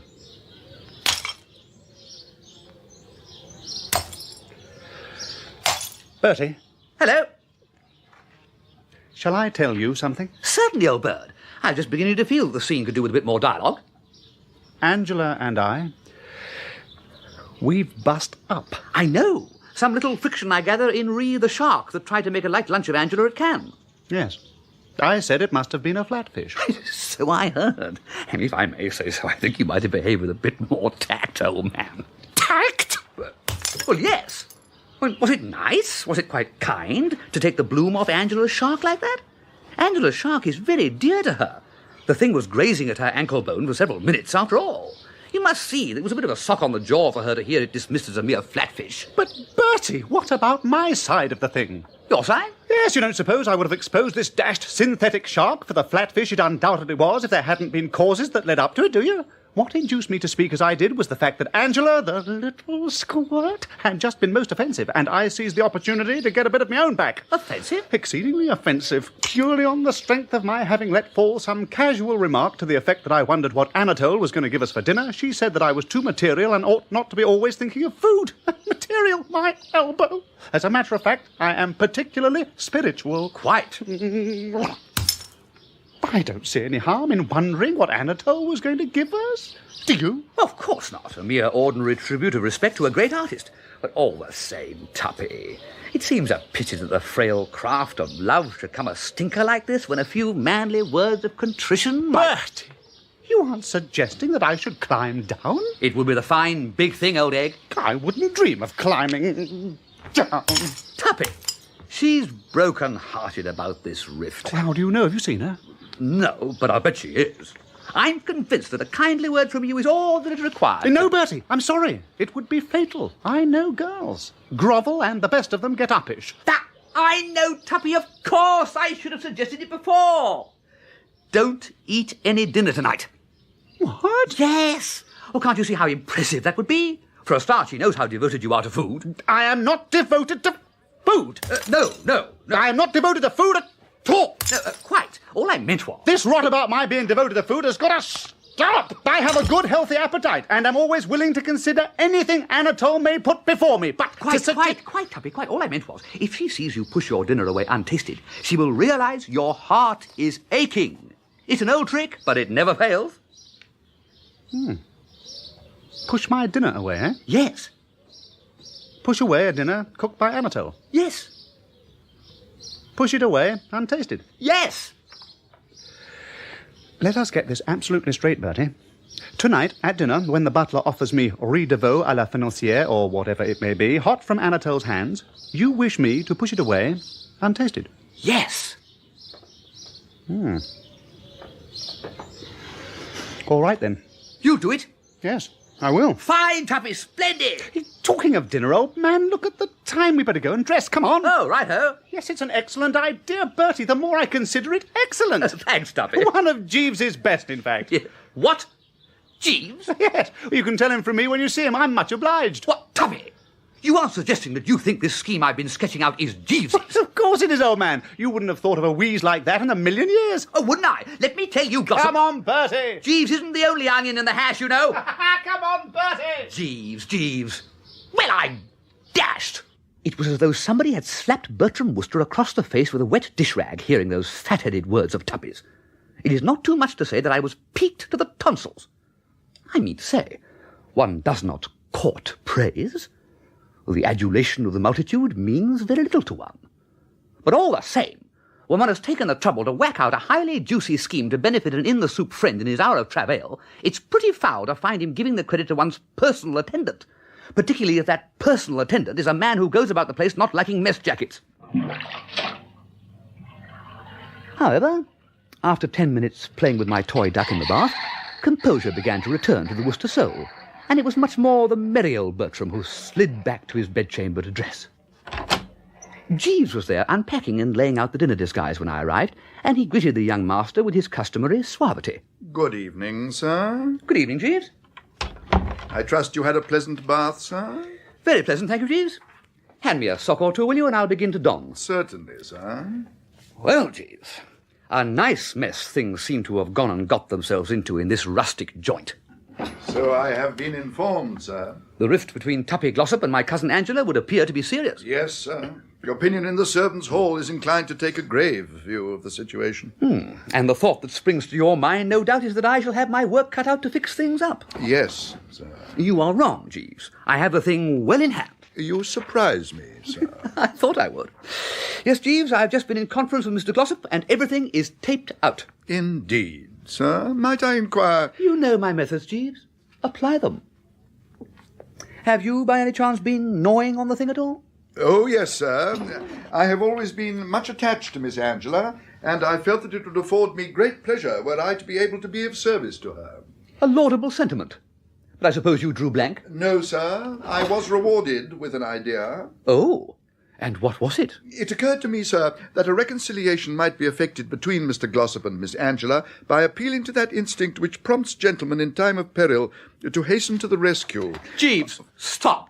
Don't tell me you were contemplating descending to that old he saved her from drowning gag. I am surprised, Jeeves. Surprised and pained. No, sir, not that. But the thought did cross my mind as I walked in the grounds and passed the building where the fire bell hangs, that a sudden alarm of fire in the night might result in Mr. Glossop endeavouring to assist Miss Angela to safety. Rotten, Jeeves. Well, sir... No good. Not a bit like it. I fancy, sir... No, Jeeves, no more. Enough has been said. Let us drop the subject. Very good, sir. I was aware you'd lost your grip, Jeeves, but I never suspected you'd gone to pieces like this. Sir? I mean, this frightful disposition to stick straws in your hair and talk like a perfect ass. It's the old story, I suppose. A man's brain whizzes along for years, exceeding the speed limit, and then something suddenly goes wrong with the steering gear, and it skids and comes a smeller in a ditch. It's a bit elaborate, Jeeves, this scheme of yours, that's all. It's your old failing. You can see, can't you? It's a bit elaborate. It is possible that it might be considered open to that criticism, sir, but faute de mieux... I don't get you, Jeeves. A French expression, sir, signifying for want of anything better. Jeeves, I understand perfectly well what faute de mieux means. I did not recently spend 2 months among our Gallic neighbours for nothing. What caused my bewilderment was that you should be employing the expression well knowing that there is no bally faute de mieux about it at all. Where'd you get that faute de mieux stuff? Didn't I tell you I had everything taped out? Yes, sir, but... What do you mean, but? Well, sir... Push on, Jeeves. I am ready, even anxious, to hear your views. Well, sir, if I may take the liberty of reminding you of it, your plans in the past have not always been uniformly successful. I see. My waistcoat, please. Thank you. It is true, Jeeves, that once or twice in the past I may have missed the bus. This, however, I attribute entirely to bad luck. Indeed, sir? Certainly. On the present occasion I shall not fail because my scheme is rooted in human nature. Indeed, sir? Jeeves, don't keep saying indeed, sir. No doubt nothing is further from your mind than to convey such a suggestion, but you have a way of stressing the in and then coming down with a thud on the deed that makes it virtually tantamount to oh yeah. Correct this, Jeeves. Very good, sir. I tell you I have everything lined up, so listen. Tonight at dinner I recommended Tuppy to follow Gussie's example and lay off the food. Sir? Pushing the food away untasted is a universally recognised sign of love, Jeeves. I fear Miss Angela will merely attribute Mr. Glossop's abstinence to indigestion, sir. Oh, my golly. Do you think so? Yes. No, wait. I see what's going on. I see what's at the bottom of all this, Jeeves. Mortified by the consciousness of your ineptitude. Ineptitude? Ineptitude. You're simply trying to hamper and obstruct. Oh, no, sir. Yes, Jeeves, you are. The old green-eyed monster, sweating away at its stand again. Oh, no, sir. I assure you... Well, be that as it may, Jeeves, it does not alter the fact that you have put out the wrong coat. Be so good, my man, as to put that bally black dinner jacket thing, or smoking, as we call it on the Côte d'Azur, back in the cupboard, and bring out my white mess jacket with the brass buttons. But, sir, surely you are not intending to... The mess jacket, Jeeves. Very good, sir. Thank you, Jeeves. Good evening. Good evening. Ha! That showed him. I was a bit fed with Jeeves, I must say. Admittedly, I'd knocked the stuffing out of the fellow in no uncertain manner, but the trouble with scoring off Jeeves is that there's never any play of expression on his finely chiselled to indicate his discomfort. His FC simply preserves the quiet solidity of a stuffed moose, and this detracts from the pleasure involved. However, I could see that there was no percentage to be gained in worrying about Jeeves's facial expressions, so dismissing him from my mind, I gave the good old J a slight tug, so that it was nestling snugly abaft the shoulder blades, and began a leisurely saunter towards the drawing-room. Only Aunt Dahlia and her Pomeranian were on the strength when I oozed in, and both looked considerably down among the wines and spirits. This aunt, as my devoted followers will know, is the genial and popular proprietress of Milady's Boudoir, a weekly journal for the delicately nurtured. And she was looking at the moment as if she just received a deputation of 109 authors all banging their fists on her desk and asking for more money. Sandbagged, if you know what I mean. I say, what's up, Aunt Dahlia? Hello, Eyesore. What do you think you're made up as? Huh? Ah, the jacket, you mean? You look like one of the chorus of male guests at Abernathy Towers in Act 2 of a touring musical comedy. Aunt Dahlia. Oh, let it go. If you want to give my butler a laugh, what does it matter? What does anything matter now? Oh, shush! What's all this death where is thy stinkfulness for, aged relative? Tails up? Tails up, be dashed! What's wrong? Bertie, you remember that money I lost at Cannes? Oh, your baccarat binge. That's what's troubling you. Well, it is. I still haven't thought of a way of telling Tom about it. Well, why do you have to tell Uncle Tom about it? Why? Well, because I've got to get a cheque for £500 out of him for Milady's boudoir by August the 3rd at the latest. That's why. The printers have been showing a nasty spirit for months. Aunt Dahlia, you don't mean the boudoir's on the rocks again? Well, it will be if Tom doesn't cough up. The bally sheet's still turning the corner. But I thought you'd been doing that for 2 years now. Well, it was, and it's still at it. Till you run a weekly paper for women, you don't know what corners are. I see. Surely, Aunt Dahlia, Uncle Tom must have got used to footing the bills for the boudoir by this time. Why not simply ask him for the money? Well, I tell you, Bertie. First, because he's just had a demand from the income tax people for an additional £58 1 and 3, and all he's talking about at the moment is how this sinister trend of socialistic legislation is plunging civilization into the melting pot. And second, because I already have asked him for it, just before we went to Cannes. Wouldn't he give it you? Oh, certainly he gave it to me. He brassed up like an officer and a gentleman. That was the money I lost at baccarat. Oh, I didn't know that. There isn't much you do know. Tut. What did you say? I said tut. Say it once again, young Bertie, and I'll biff you where you stand. I've enough to endure without being tutted at. Oh, quite. Any tutting that's required, I'll attend to myself. And the same applies to clicking the tongue, if you were thinking of doing that. Oh, far from it. Good. It's just that I know how deeply attached you are to this paper of yours, old flesh and blood. Seeing it go down the drain would be like watching a loved child sink for the 3rd time in some pond or mere, wouldn't it? It would. Well, then, in that case, Uncle Tom must be carefully prepared for the touch. The question I ask myself is, how? Now. I've got it! Out! Aunt Dahlia, there's only one course to pursue. You must fall into line with my other clients. Eat less meat. Bertie, must you drivel? I'm not drivelling. I dare say that to a man of your high standards it doesn't come under the heading of drivel, but... It's all right. I see I haven't made myself clear. Have no misgivings, Aunt Dahlia. This is the real Tabasco. When I said eat less meat, what I meant was that you must refuse your oats at dinner tonight. What? Oh, shush! Yes. Just sit there looking blistered and wave away each course as it comes with a weary gesture of resignation. You see what'll happen. Uncle Tom will notice your loss of appetite, and I'm prepared to bet that at the conclusion of the meal he will come to you and say, Dahlia, darling? I take it he calls you Dahlia, does he? Yes, Dahlia, darling, he will say. Dahlia, darling, I noticed at dinner tonight that you were a bit off your feed. Is anything the matter, Dahlia, darling? Why, yes, Tom, darling, you will reply. It is kind of you to ask, darling. The fact is, darling, I am terribly worried, darling. My darling, he will say... Are you going to get to the point, you ass?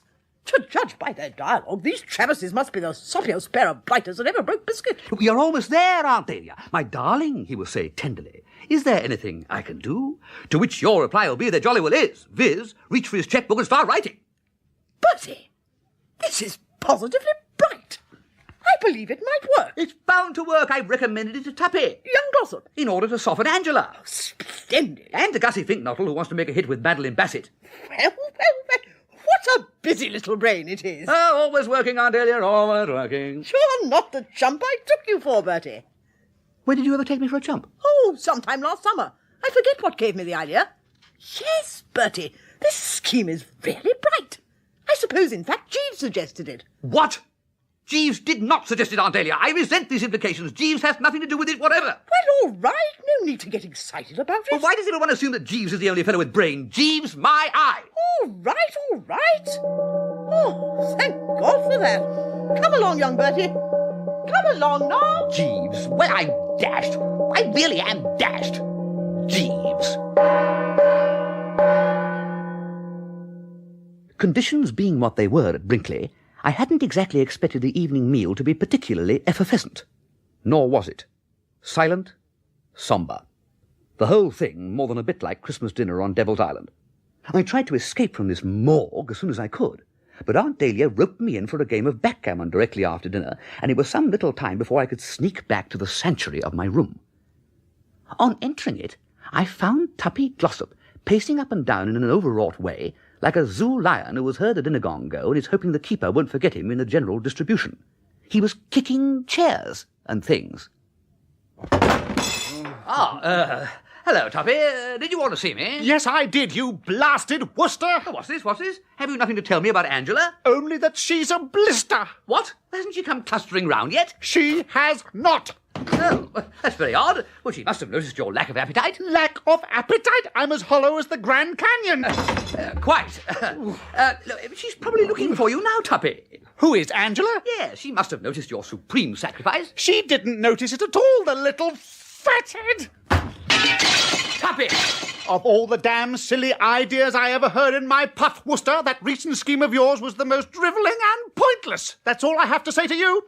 To think that I sat there watching one of Anatole's supremest dinners flit by, course after course, merely on the advice of Bertie Wooster. Next time you start hatching schemes in that apology of a brain of yours, for God's sake, count me out, will you? Unless you want me to starve to death. Good night. Well, I never. Did you call, sir? No, Jeeves. That was Mr. Glossop. I fear his privations have tried him sorely. He was about as chummy as a wolf on the steppes of Russia, which has just seen a fat, juicy peasant shin up a high tree. I'm sorry to hear that, sir. Might I inquire whether Miss Angela has reacted to Mr. Glossop's act of self-abnegation in the manner you anticipated? Well, that's what's so confoundedly rummy, Jeeves. She hasn't. I find it incredible that a girl of her natural sweetness and tender-heartedness should not have been moved to her foundations by what she saw tonight. Indeed, sir. Well, yes, Jeeves. The browsing and sluicing were of the highest quality, but Tuppy passed them up like a professional fasting man. Perhaps Miss Angela's pride prevents her from seeking out Mr. Glossop, sir. Perhaps, Jeeves, yes. What I must do is go and dig her out. I wouldn't be at all surprised to find her in the drawing-room with her heart bleeding freely, all ripe for an immediate reconciliation, Jeeves. It is by no means impossible, sir. No, Jeeves. Right-ho, then. To the drawing-room it is. In the drawing-room, however, when I entered, only Aunt Dahlia met the eye. It seemed to me that she gave me rather a jaundiced view when I hove in sight. But this, having so recently beheld Tuppy in his agony, I attributed to the fact that she, like him, had only about half a spoonful of soup inside her. You can't expect an empty aunt to beam like a full aunt. Oh, it's you, is it, young Bertie? It is, of course. Where's Angela? Gone to bed? Already?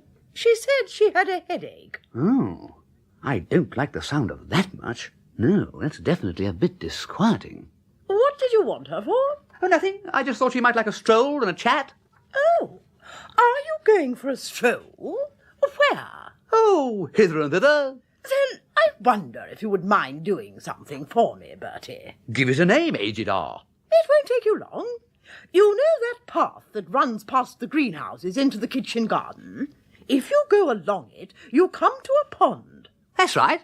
Well, will you get a good stout piece of rope or cord and go down that path till you come to the pond?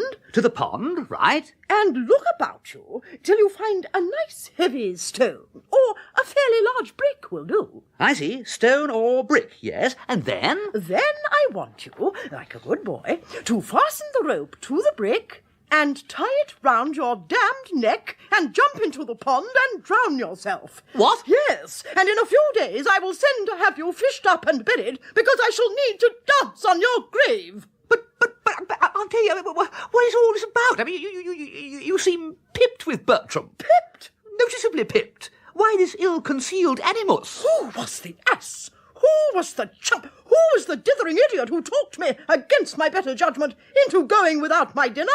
I see. It's all right, Aunt Dahlia. I know just how you're feeling. A bit on the hollow side, what? But have faith, old thing. Pretty soon Uncle Tom will be along bursting with sympathy and anxious inquiries. Oh, will he?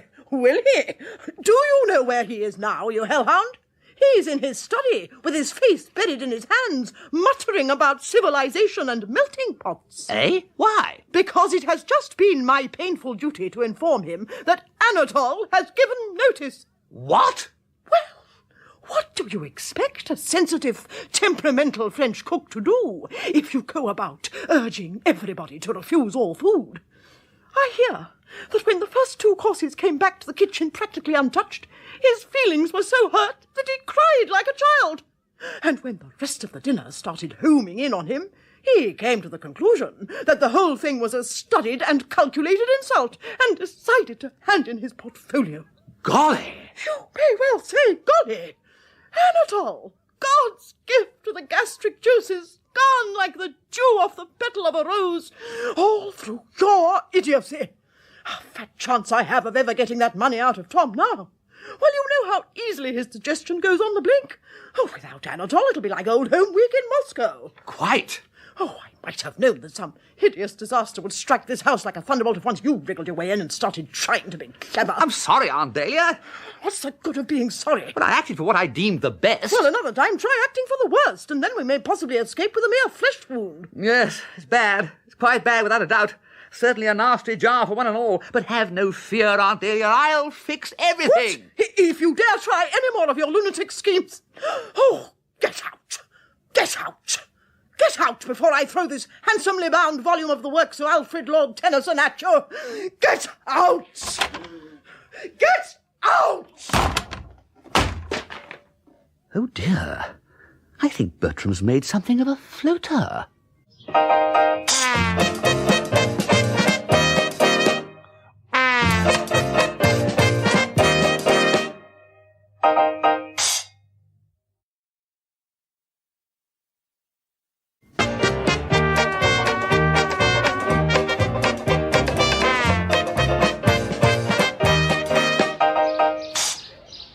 Gussie! Well, Gussie. Huh? You and your well, Gussie.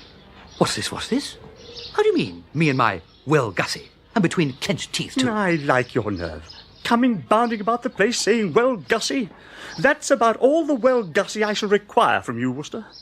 And it's no good looking at me like that. You know what I mean. This damned prize-giving the day after tomorrow. It was a dastardly act to crawl out as you did and shove it off onto me, and you know it. I will not mince my words. It was the act of a hound and a stinker. Oh, yes, the prize-giving, yes. Yes. But, my dear chap, I took it for granted that you would understand that was all part of my schemes to help you win Madeline Bassett. Yes. Crawling out is entirely the wrong way to put it. You don't suppose I didn't want to distribute those prizes, do you? Left to myself, there is nothing I would find a greater treat. But I felt that your need was greater than mine. You don't mean to say you aren't looking forward to it? Huh? But dash it, Gussie, can't you see what this is going to do for you? It'll send your stock up with a jump. Madeline Bassett will be all over you. She will see you in a totally new light. She will she? Certainly she will. Augustus Fink-Nottle, the newt's friend, she knows. She's acquainted with Augustus Fink-Nottle, the dog's chiropodist. But Augustus Fink-Nottle, the orator, that'll knock her sideways, or I know nothing of the female heart. Girls go potty over a public man. If ever anyone did anyone else a kindness, it was I when I gave this extraordinarily attractive assignment to you. Yes. Perhaps. It may be all right then. Possibly I am letting the thing prey on my mind too much. I may be wrong in supposing it's the faith that's worse than death, but I tell you this much, Bertie. The prospect of this prize-giving has been turning my existence into a nightmare. I haven't been able to sleep or think or eat. That and Madeline, of course. Ah, yes, Madeline. How are things on that front, Gussie? Oh, I shall never be able to ask her to marry me, Bertie. I can't find the nerve. Oh, if only I were a male newt. Courtship is so easy for newts. So you said before, but you aren't. I wish I were. But you aren't. Dash it all, Gussie. In these romantic surroundings, I should have thought the whispering trees alone... I don't care what you'd have thought. I can't do it, Bertie. Oh, come. I can't. She seems so aloof, so remote. She doesn't. Yes, she does. Especially when you see her sideways. Have you ever seen her sideways, Bertie? That cold, pure profile. Oh, it just takes all the heart out of one. It doesn't. I tell you it does. I catch sight of it and the words freeze on my lips. Gussie, come now. No, Bertie. There must be a way. There isn't. Gussie, there is. What? A way. With that extraordinary quickness of mine, I've realized exactly what must be done to push your nose past the judge's box. I shall now return to the house and lug this Bassett out for a stroll. I shall talk to her of hearts that yearn, intimating that there is one actually on the premises. I shall pitch it strong, sparing no effort. You, meanwhile, will lurk on the outskirts, and in about a quarter of an hour, you will come along and carry on from there. By that time, her emotions having been stirred, you ought to be able to do the rest on your head. It'll be like leaping onto a moving bus. Yes, I see what you mean. You'll sort of pave the way, as it were. That's right. Spade work. It's a terrific idea, Bertie. It'll make all the difference. Quite. But don't forget that after that it'll be up to you. You'll have to haul up your slacks and give her the old oil, or my efforts will have been in vain. Oh, my golly, that's true. Oh, gosh. What the dickens shall I say, Bertie? Oh, dash it, there are hundreds of things to say. Talk about the sunset. The sunset? Oh, certainly. Half the married men you meet began by talking about the sunset. But what can I say about the sunset? Jeeves got off a good one the other day. Now, what was it he said now? Oh, yes. Now fades the glimmering landscape on the sight, sir, and all the air a solemn stillness holds. You might use that. What sort of landscape? Glimmering. G for gastritis, L for lizard. Oh, glimmering. Yes, that's not bad. Glimmering landscape. Solemn stillness. Yes, I call that pretty good. You could then say that you have often thought that the stars are God's daisy chain. But I haven't. I dare say not, but she has. She told me so it can. Many times. Yes, Gussie, hand her that one, and I don't see how she can help feeling that you're a twin soul. God's daisy chain, really? God's absolute daisy chain. And then you can go on about the twilight always makes you feel sad. Now, I know you're going to say it doesn't, but on this occasion it's jolly well got to. Why? Exactly. That's just what she will ask, and you will then have got her going, because you will reply that this is because yours is such a lonely life. You pace the meadows with a heavy tread, wishing that you had someone to love you, and then you speak of the day when she came into your life. Like a fairy princess. Absolutely hot stuff, Gussie. Like as you say, a fairy princess. Nice word. And then, Bertie, and then? Well, after that, it's easy, isn't it? Easy. You say you have something you want to say to her, and then you snap into it. I don't see how you can fail. If I were you, I should do it in the rose garden. It's well established that there is no sounder move than to steer the adored object into rose gardens in the gloaming. And you better have a couple of quick ones first. Quick ones? Snifters. Drinks, do you mean? But I don't drink. What? I've never touched a drop in my life. But Gussie, on these occasions, a moderate skinful is of the essence. I always drink orange juice. Orange juice? Tell me, Gussie, to settle a bit, do you really like that muck? Very much. And I suppose there's no more to be said. Are you sure you won't have one quick snort? Oh, positive. Oh, very well then. Right, now let's have a run through to see that you've got the layout straight. Now, start off with the glimmering landscape. Stars, God's daisy chain. Twilight makes you feel sad. Because mine only life. Describe life. Talk about the day I met her. Add fairy princess gag, heave a couple of sighs, grab a hand, give her the works. Right, Gussie, I'll go and get her. But Bertie... And make sure that you're ready to take over. Oh, righto, righto, Bertie. Righto.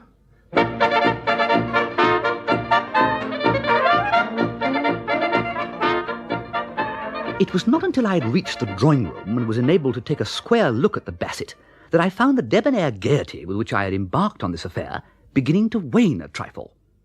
The thought of strolling with this rummy specimen undeniably gave me a most unpleasant sinking feeling.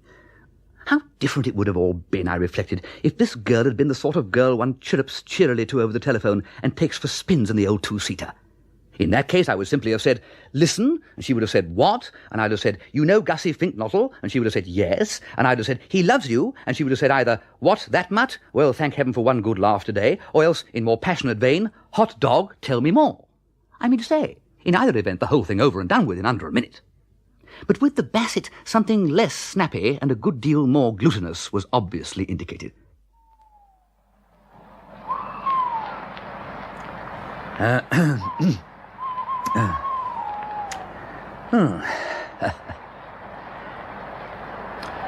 Lovely evening. Yes, lovely, isn't it?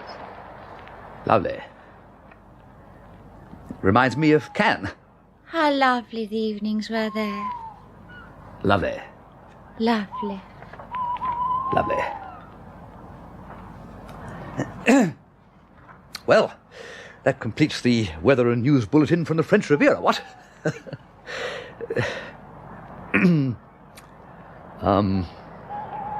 Oh, look. What? I said, oh, look. Oh. What at? Up there. That sweet little star all by itself. Oh, what, that little chap? The one operating in a detached sort of way above the spinney? Yes. I wonder if it feels lonely. What? Oh, no, I shouldn't think so. A fairy must have been crying. Fairy? Crying? Don't you remember? Every time a fairy sheds a tear, a wee bit star is born in the Milky Way. Have you ever thought that, Mr. Wooster? No. Most improbable, I should have thought. I beg your pardon? Oh, nothing. Talking of shedding tears... Oh, look, the little bunnies. Talking of shedding tears... Don't you love this time of the evening, Mr. Wooster, when the sun has gone to bed and all the bunnies come out to have their little suppers? When I was a child, I used to think that rabbits were gnomes, and that if I held my breath and stayed quite still, I should see the fairy queen. Yes, quite. But talking of shedding tears, it may interest you to know that there is an aching heart in Brinkley Court. Oh, yes. Life is very sad, isn't it? It is for some people. This aching heart, for instance. I mean to say, dash it, you know why hearts ache. You mean for love? Absolutely. Right on the bull's eye. For love. Oh, Mr. Wooster. I take it you believe in love at first sight? I do indeed. Well, now, that's what's happened to this aching heart, you see. It fell in love at first sight, and ever since it's been eating itself out, as I believe the expression is. Oh, Mr. Wooster. Well, for you, I mean to say. For you and so forth. It's having a dickens of a time, don't you know? Can't eat, can't sleep, all for love of you. And what makes it so particularly rotten is that this aching heart can't bring itself up to scratch and tell you the position of affairs, because your profile has gone and given it cold feet. Just as it is about to speak, you see, it's about to speak when it catches sight of you sideways and words fail it. It's silly, of course, but there it is. Then you hanged you. No, thanks. I'm quite all right. Please don't say any more, Mr. Wooster. Well, I wasn't going to, actually. I understand. Fine. Yes, I understand. I won't be so silly as to pretend not to know what you mean. I suspected this at Cannes, when you used to stand and stare at me without speaking a word. What? But with whole volumes in your eyes. Oh, no. Yes, all through those days at Cannes, I could see what you were trying to say. A girl always knows. And then you followed me down here. Oh, no. And there was that same dumb, yearning look in your eyes when we met this evening. But... And then you were so insistent that I should come out and walk with you in the twilight. But I say... And now you stammer out those halting words. But No, this does not come as a surprise. But I'm sorry. But... Sorry?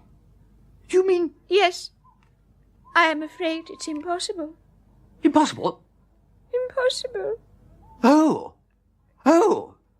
Right-ho, then.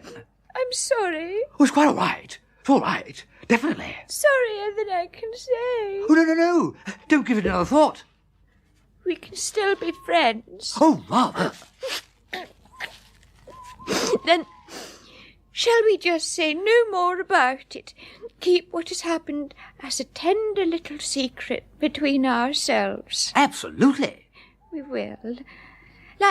Like something lovely and fragrant, laid away in lavender. In lavender? Right. I wish I could. Could? Feel towards you as you would like me to feel. Oh. Because I am fond of you, Mr... No. I think I must call you Bertie. May I? Oh, rather. Because we are real friends. Quite. I do like you, Bertie. And if things were different...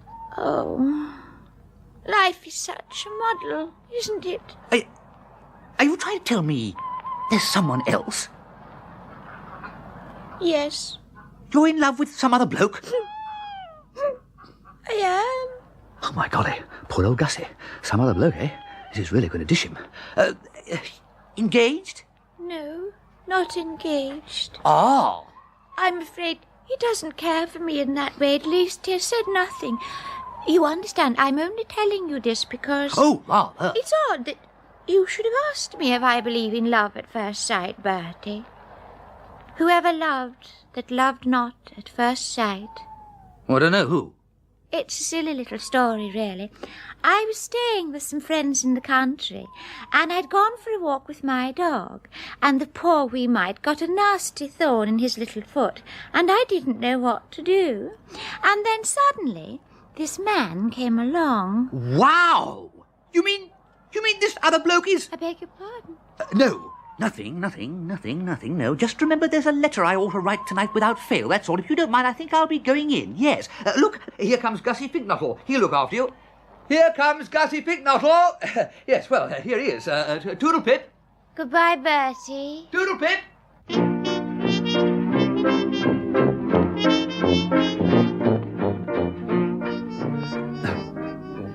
A minute or so later, a Bertram Wooster who looked as if he had passed through the furnace and been caught in the machinery could have been observed moving like a leopard towards the smoking room for the snifter of a lifetime. I was all of a twitter, believe me. Already, I felt, the happy ending must have begun to function. I mean to say, when you leave a girl and a man, each of whom has admitted in set terms that she and he loves him and her, in close juxtaposition in the twilight, there doesn't seem to be much more to do but start pricing fish slices. Swallowing the remains of my beverage, therefore, I headed for the great open spaces again to see if any returns were in. I just reached the rose garden when I suddenly heard a groan. Oh. No! What? What? Good evening, sir. Jeeves, Yes, sir. was that you groaning? No, sir. It was Mr. Fink-Nottle. He is not feeling well. What? What? Why not? What's gone wrong? Ah, Gussie, I know marriage is a pretty solemn business. Goodbye, Bertie. I spot an error, don't I? You mean hello? No, I don't. I mean goodbye. I'm off. Off where? To the kitchen garden, to drown myself. Oh, don't be an ass. I am not an ass. Am I an ass, Jeeves? Possibly a little injudicious, sir. Drowning myself, you mean? Yes, sir. You think, on the whole, not drown myself? I should not advocate it, sir. Very well, Jeeves. I accept your ruling. After all, it would be unpleasant for Mrs. Travers to find a swollen body floating on her pond. Yes, sir. She has been very kind to me. Yes, sir. And you have been very kind to me, Jeeves. Thank you, sir. And so have you, Bertie. Very kind. Everybody has been very kind to me. Very, very kind. Very kind indeed. I have no complaints to make. All right. I'll go for a walk instead. Goodbye. Jeeves, what the dickens is all this? Mr. Fink-Nottle is not quite himself, sir. He has passed through a trying experience. But I left him out there with Miss Bassett. Yes, sir. I softened her up.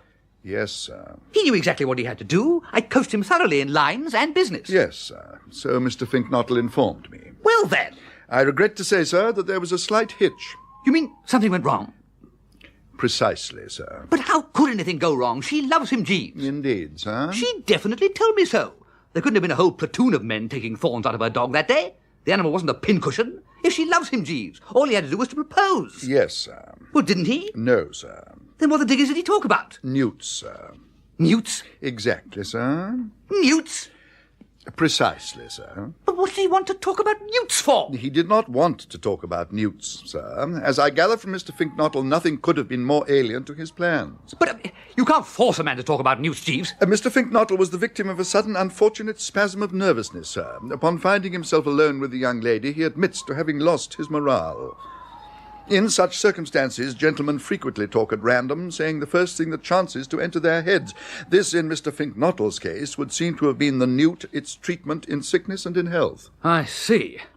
Then how long did this nuisance continue? For some not inconsiderable time, I gather, sir. According to Mr. Fink-Nottle, he supplied Miss Bassett with very full and complete information, not only with respect to the common newt, but also the crested and palmated varieties. And he was just observing that newts differ from salamanders in the shape of the tail, which is compressed, and that a marked sexual dimorphism prevails in most species, when the young lady rose and said that she thought she would go back to the house. And then? She went, sir. Difficult, Jeeves.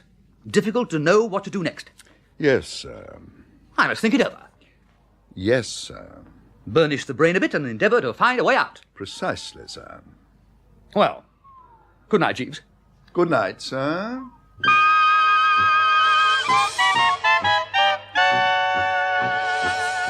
I don't know if it has happened to you at all, but a thing I've noticed with myself is that when I'm confronted by a problem which seems for the moment to stump and baffle, a good sleep will often bring the solution in the morning. It was so on the present occasion. For directly I opened my eyes on the morrow, I saw daylight. Well, I don't mean that exactly, because naturally I did. What I mean is that I perceived exactly what steps must be taken in order to put Augustus Fink-Nottle among the practising Romeos. Jeeves? Good morning, sir. Good morning. Your tea, sir. Thank you, Jeeves. Jeeves, I've got it. Indeed, sir. Yes, Jeeves, the Fink-Nottle problem is solved. I am very gratified to hear it, sir. Yes, Jeeves. What we have been omitting to take into account all along in handling the case of Augustus Fink-Nottle is the fact that we are dealing with a poop. A sensitive plant would perhaps be a kinder expression, sir. No, Jeeves, a poop. And shall I tell you why, Jeeves? Yes, sir. Because he tried to do the thing on orange juice. Sir? Gussie is an orange juice addict. He drinks nothing else. I was not aware of that, sir. I have it from his own lips. Gussie Fink-Nottle has never in the whole course of his career pushed so much as the simplest gin and tonic over the larynx. And he expects, this poop expects, Jeeves, this wobbling, shrinking, diffident rabbit in human shape, expects under these conditions to propose to the girl he loves. One hardly knows whether to smile or weep. What? You consider total abstinence a handicap to a gentleman who wishes to make a proposal of marriage, sir? Oh, why, dash it, you must know it is. Use your intelligence, Jeeves. Reflect what proposing means. It means that a decent, self-respecting chap has got to listen to himself saying things which, if spoken on the silver screen, would cause him to dash to the box office and demand his money back. Let him attempt to do it on orange juice, and what ensues? Shame seals his lips, or, if he doesn't do that, makes him lose his morale and start to babble. And that is why, Jeeves, I intend tomorrow to secure a bottle of gin and lace his luncheon orange juice with it liberally. Sir? Yes, Jeeves? If you will pardon my saying so, sir, I consider that the action which you propose seems to me somewhat injudicious. Injudicious? I don't follow you, Jeeves. It will get Gussie going at long last. In my opinion, sir, a certain amount of risk would enter into it. It's not always a simple matter to gauge the effect of alcohol on a subject unaccustomed to such stimulant. I have known it to have distressing result in the case of parrots. Parrots? I was thinking of an incident in my earlier life, sir, before I entered your employment. I was in the service of the late Lord Brancaster at the time, a gentleman who owned a parrot to which he was greatly devoted. And one day the bird chanced to be lethargic, and his lordship, with the kindly intention of restoring it to its customary animation, offered it a portion of seed cake steeped in the 84 port. The bird accepted the morsel gratefully and consumed it with every indication of satisfaction. Almost immediately afterwards, however, its manner became markedly feverish. Having bitten his lordship in the thumb and sung part of a sea shanty, it fell to the bottom of the cage and remained there for a considerable period of time with its legs in the air, unable to move. I merely mention this, sir, in order to... Jeeves. Sir? There's a flaw in your argument. Gussie isn't a parrot. I am aware of that, sir. But... Look, it is high time, in my opinion, this question of what young Gussie really is was threshed out and cleared up. He seems to think he is a male newt, and you appear to suggest that he is a parrot. The truth of the matter is that he is just a plain, ordinary poop who needs a snootful as badly as ever man did. So no more discussion, Jeeves. My mind is made up. There is only one way of handling this difficult case, and that is the way I have outlined. Very good, sir. Righto, Jeeves. So much for that, then. Now, here's something else. You noticed that I said I was going to put this project through tomorrow, and no doubt you wondered why I said tomorrow. Why did I, Jeeves? Because you feel that if it were done when 'tis done, then 'twere well it were done quickly, sir? Partly that, Jeeves, but not altogether. My chief reason for fixing the date as specified is that tomorrow, though you have doubtless forgotten it, is the day of the distribution of prizes at Market Snodsbury Grammar School, at which, as you know, Gussie is to be the male star and master of the revels. So you see, we shall, by lacing that juice, not only embolden him to propose to Miss Bassett, but also put him so into shape that he will hold that Market Snodsbury audience spellbound. In fact, you will be killing two birds with one stone, sir. Exactly. It's a very neat way of putting it. And now, here is a minor point. On second thoughts, I think the best plan will be for you, not me, to lace the juice. Sir? Yes, Jeeves, you.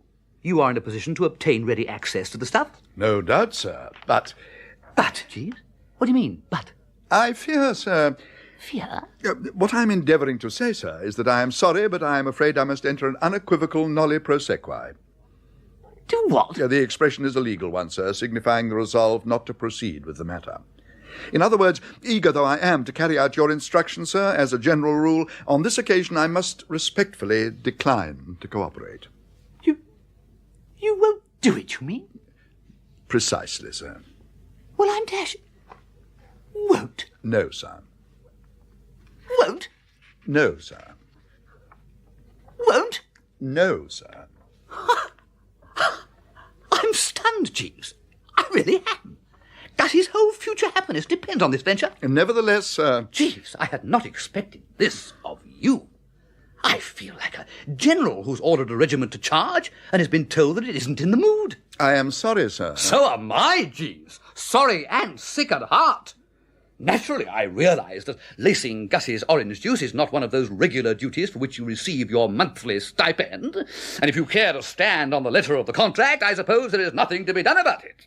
But you will permit me to observe that this is scarcely the feudal spirit. I am sorry, sir. Oh, it's quite all right, Jeeves, quite all right. I'm not angry, only a little hurt. I, however, have Gussie's interests at heart.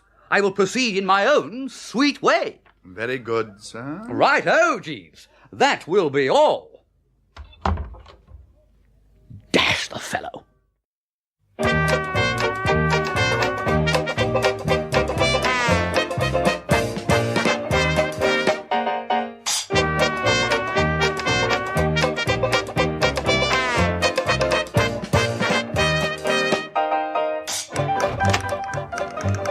Ah, Jeeves, what are you doing here?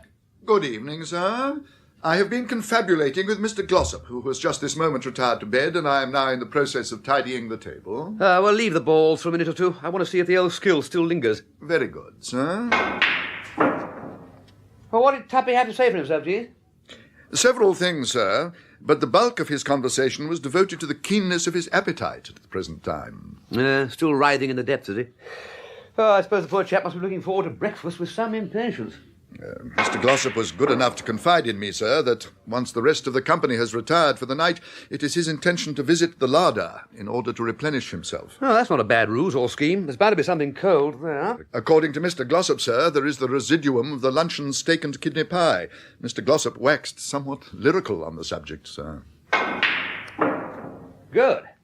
Well, Jeeves, that should cheer him up a bit, what? We can only hope so, sir. The gentleman would appear to be taking a decidedly pessimistic view of his relationship with Miss Angela. Because she hasn't come swarming round, you mean? Precisely, sir. Could you get me a rest, Jeeves? I will fetch one immediately, sir. Carry on, Jeeves. Oh, yes, sir. In Mr. Glossop's opinion, there has been dirty work afoot, sir. Eh? In what way, Jeeves? It is Mr. Glossop's considered opinion, sir, that Miss Angela used the shark which attacked her in the Mediterranean Sea merely as a pretext. For busting up, you mean? Why on earth should she do that? According to Mr. Glossop, sir, because Miss Angela became enamoured of some other gentleman while on holiday. What? Another gentleman? Yes, sir. Another gentleman? Precisely, sir. Though Mr. Glossop alluded to him as some foul blister, sir. Possibly a more graphic, if less formal expression. But that's absolute piffle, Jeeves. Nevertheless, sir, Mr. Glossop gives credence to the idea. If I may be forgiven for employing Mr. Glossop's terminology, sir, if he, Mr. Glossop, that is, ever finds the slimy, slithery snake in the grass, which is to say the other gentleman, sir, then, according to Mr. Glossop, he, the other gentleman, had better make all the necessary arrangements at his favourite nursing home, because he, Mr. Glossop, sir, proposes to take him, the other gentleman, by his beastly neck, shake him till he froths, and pull him inside out and make him swallow himself, sir. I see. I think. But this is the mere unbalanced apple sauce of a bereaved man, Jeeves, that's all. It was the shark and nothing but the shark that caused Love's young dream to go temporarily off the boil. That was my opinion also, sir, but Mr. Glossop is difficult to dissuade from his views. It is my impression that he has something of an idée fixe. What? Idée fixe? Oh, quite. Well, I shall have to have a chat with him, Jeeves. See if I can convince him. Yes, sir. In the morning, I fancy. Very good, sir. Righto then, Jeeves. Good night. Good night, sir.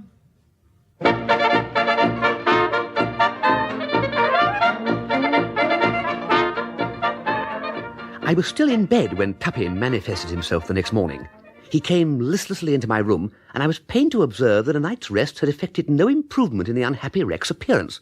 Indeed, if anything, he was looking rather more moth-eaten than when I had seen him last. Stab my vitals, Tuppy, old corpse. You're looking pretty blue about the rims. What's the matter? I've been through hell, Bertie. Through where? Hell. Oh, hell. What took you there? Oh, worrying about Angela, I suppose. Well, have no fear, Tuppy. My brain has been working overtime this AM. I have another well-laid plan for encompassing that young shrimp. I'll guarantee that she will be weeping on your shoulder before yonder sun has set. A fat chance. Tushy. Eh? Oh, I mean Tush, Tuppy. I tell you I will do it. I don't want to hear any more of your beastly plans. Plans are no good. She's gone and fallen in love with some other bloke and now hates my gizzard. Oh, rot. It isn't rot. Of course it is, and bally rot to boot. I tell you, Tuppy, as one who can read the female heart, this Angela loves you still. Well, it didn't look much like it in the larder last night. Oh, you raided the steak and kidney pie then? I did. And Angela was there? She was. And your aunt. Also your uncle. What? One moment, Tuppy. I require footnotes. I had no idea the larder was such a social vortex. Well, tell me the whole story, in your own words. All right, this is what happened. I got to the larder. I fished out the steak and kidney pie. I collected salt, mustard and pepper. There were some cold potatoes. I added those. And I was just about to pitch in when I heard a sound behind me, and there was your aunt at the door in a blue and yellow dressing gown. Embarrassing. Most. I suppose you didn't know where to look. I looked at Angela.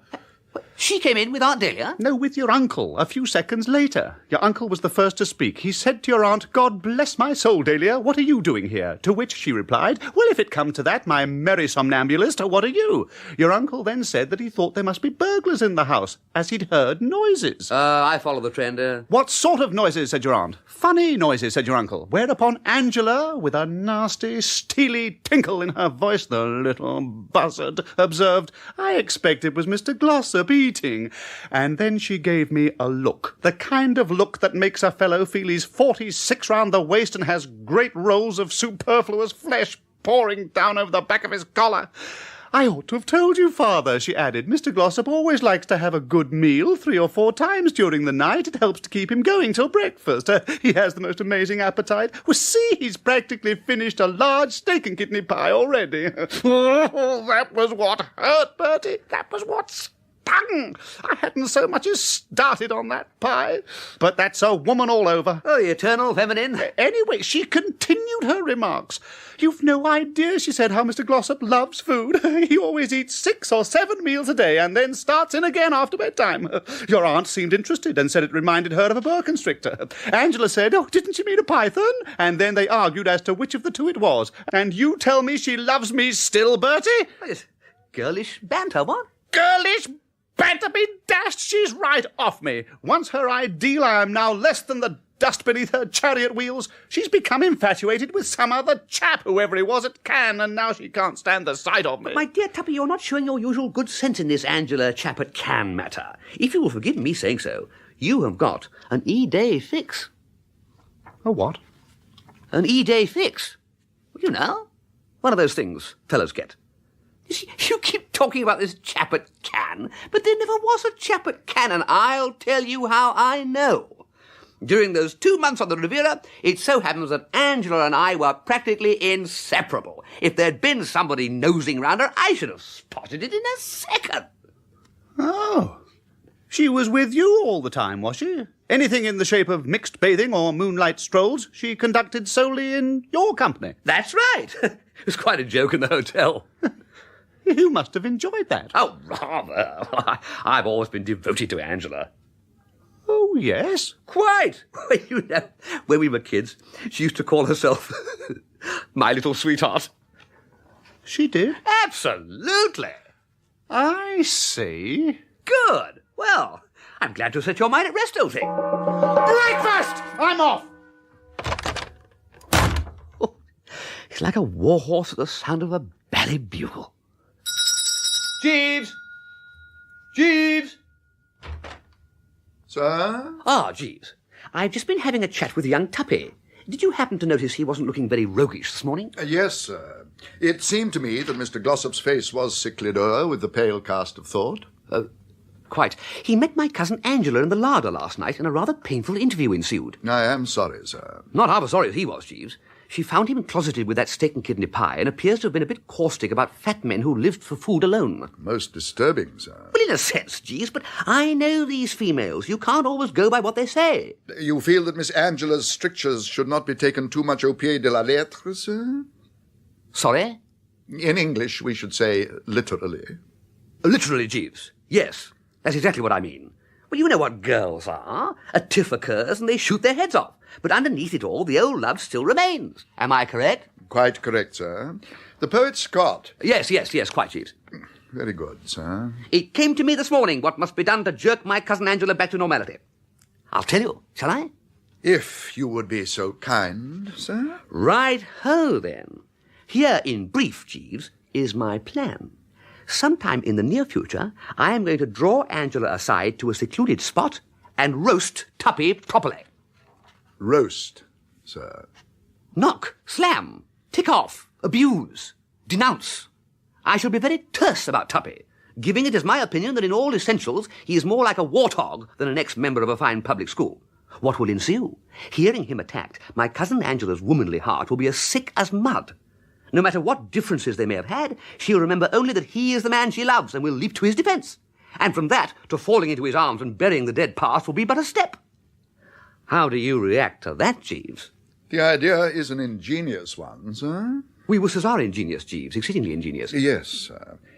But if you will pardon my mentioning the contingencies, sir, what will happen if Miss Angela fails to rise to the bait?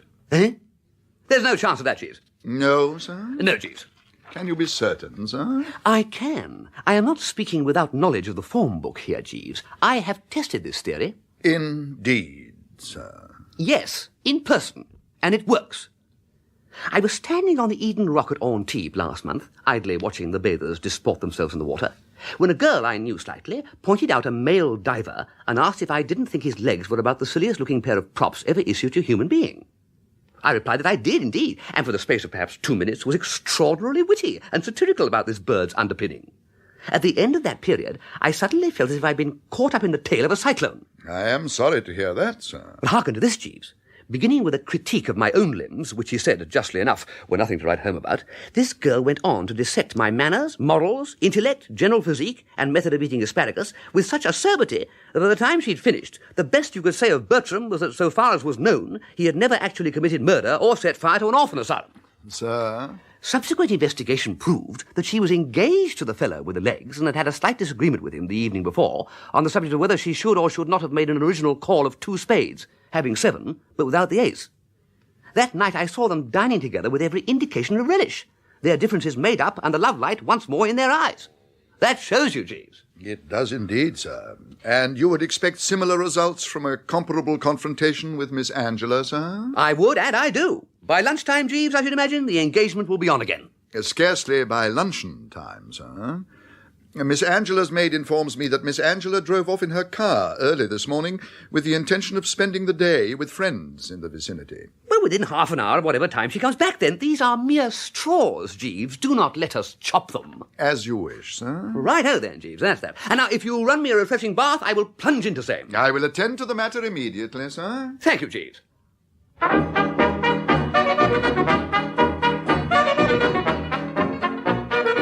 Angela did not return until just before dinner, and accordingly it was not until coffee had been consumed that I was able to get matters moving.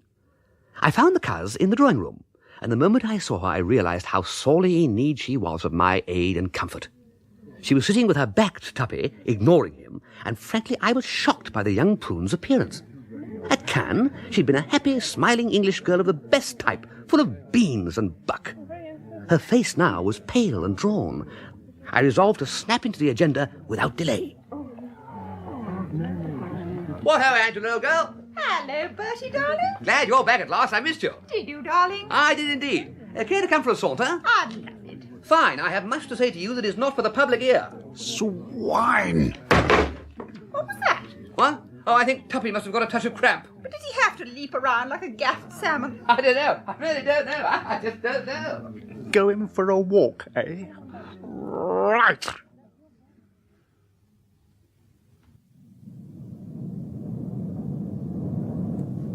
Oh, Bertie, the grass is wet. Do you want to walk? I shall ruin my shoes. Oh, well, let's sit on one of these rustic benches then, and you can put your feet on my lap. All right. And you can tickle my ankles. Quite. Comfy? Fine. Well, Angela, old thing. What was that? What? Something rustled in those bushes. Oh, there? Oh, probably a weasel. Yes. Or a rat. Well, Angela, old girl, I've heard all about your little dust-up. So those wedding bells are not going to ring out, what? No. Definitely all over, eh? Yes. If you want my opinion, I think that's a bit of goose for you, Angela, old thing. I think you're extremely well out of it. It's a mystery to me how you stood this Glossop for so long. Well, take him for all in all, he ranks very low down among the wines and spirits. A washout, I should describe him as.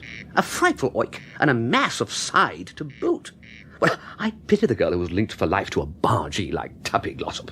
I always thought you were such friends. Friends? God, absolutely not. Well, one was civil, of course, when one met the fellow, but it would be absurd to say that he was a friend. I mean, a club acquaintance, and a mere one at that. And then one was at school with the man. At Eton? Oh, good heavens, no. Eton? Wouldn't have had a fellow like that at Eton. No, at a kid's school before I went there. Grubby little brute he was, I recollect, covered with ink and mire generally, and washing only on alternate Thursdays. In short, a notable outsider shunned by all. What? Angela? I didn't say anything. Oh. As uncouth about sums it up.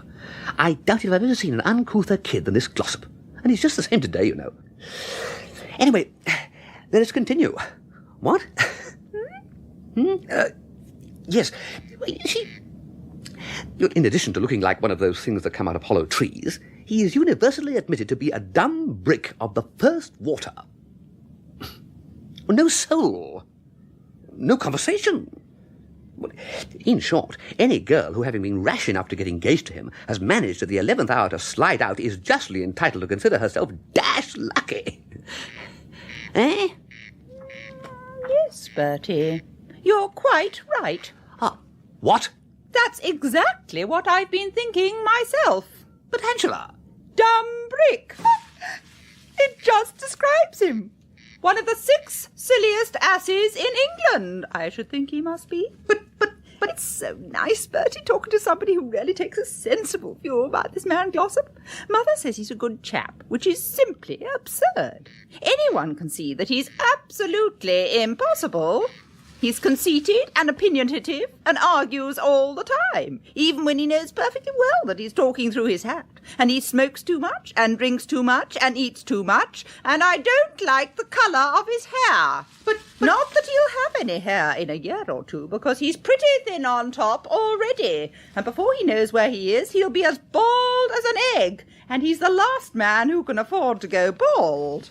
However, I can't stop out here all night talking about men who aren't worth wasting a word on and haven't even enough sense to tell sharks from flatfish. I'm going in. Good night, Bertie. But... Good night, Angela. Good night. Good night. Damn. And gathering about her slim shoulders the shawl which she had put on as a protection against the evening dew, she buzzed off, leaving me alone in the silent night.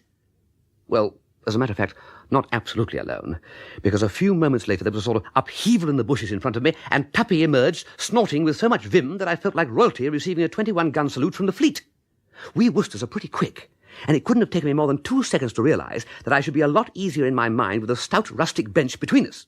I rose, accordingly, modelling my style on that of a rocketing pheasant, and proceeded to deposit myself on the other side of the object named. My prompt agility was not without its effect.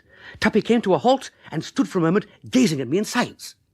I had time to notice that his hair was full of twigs, and that there was a beetle hanging to the side of his head. "So," he said at length, and it came as a complete surprise to me that fellows ever really do say, "so." I'd always thought it was just a thing that you read in books, like quotha, I mean to say, or odds bodikins, or even e by gum. Still, there it was. Quaint or not quaint, bizarre or not bizarre, he had said, "so," and it was up to me to cope with the situation on those lines. So! Why, hello, Tuppy. You here? Yes, I'm here. Been here long? I have. Fine, I wanted to see you. Well, here I am. Come out from behind that bench. No thanks, old man. One moment, Tuppy. Stay where you are. I think I know what's on your mind. If you were in those bushes during my conversation with the recent Angela, I dare say you heard what I was saying about you. I did. Yes. Well, no doubt you were surprised at the way I was talking. Not a bit. No, what? No, I mean, did nothing strike you as odd in the tone of my remarks? No, it was just the sort of stuff I should have expected a treacherous sneaking hound like you to say. My dear chap, this is not your usual form. Not your form at all. A bit slow on the uptake, surely. Though I should have thought that you would have spotted right away. It was all part of a well-laid plan. I'll get you in a jiffy. Tuppy! Oh, don't you see? The whole point was to get Angela to rally round in a big way. You know, stick up for you. Tuppy, stop. Look, she just blew up on her lines. Don't you believe me? I do not. But Tuppy, old man, why ever not? I'll tell you, Wooster, as soon as I pulled your ruddy head off. Dad! Tuppy! The point is, old man, why don't you believe me? Why, if not for the motives outlined, should I knock you to Angela, eh? Now answer me that. Or suggest another motive I could have had. Just one. I will, you blister. Do you think I don't know? You're in love with Angela yourself. What? Yeah, and you knocked me in order to poison her mind against me and finally remove me from your path. Tuppy, my dear old ass, this is pure banana oil. You've come unscrewed. She called you darling! I know. And I disapproved. I disapprove strongly. And this habit of the younger G of scattering darlings about like birdseed is one that I deprecate. Lax is how I should describe it. You tickled her ankles! You mean a purely cousinly spirit? It didn't mean a thing. You may rest assured, old man, that between this young Beazle and myself, there's never been and never could be any sentiment warmer and stronger than that of ordinary friendship. You listen, it's no good you standing there arguing. Somebody stole her from me at Cannes, and you gloated over the mixed bathing and those moonlight walks you had together. Not gloated, Tuppy, I just mentioned them. So now you understand why, as soon as I can get you clear of this damn bench, I'm going to tear you limb from limb. Why they have these valley benches in gardens is more than I can see. But they only get in the way! Tuppy! Tuppy, one moment! No, stop! Look, you've got it all wrong. True, I saw a lot of Angela, I saw a lot of her, but during that sojourn at Cannes, my affections were engaged elsewhere. What? Engaged elsewhere. My affections.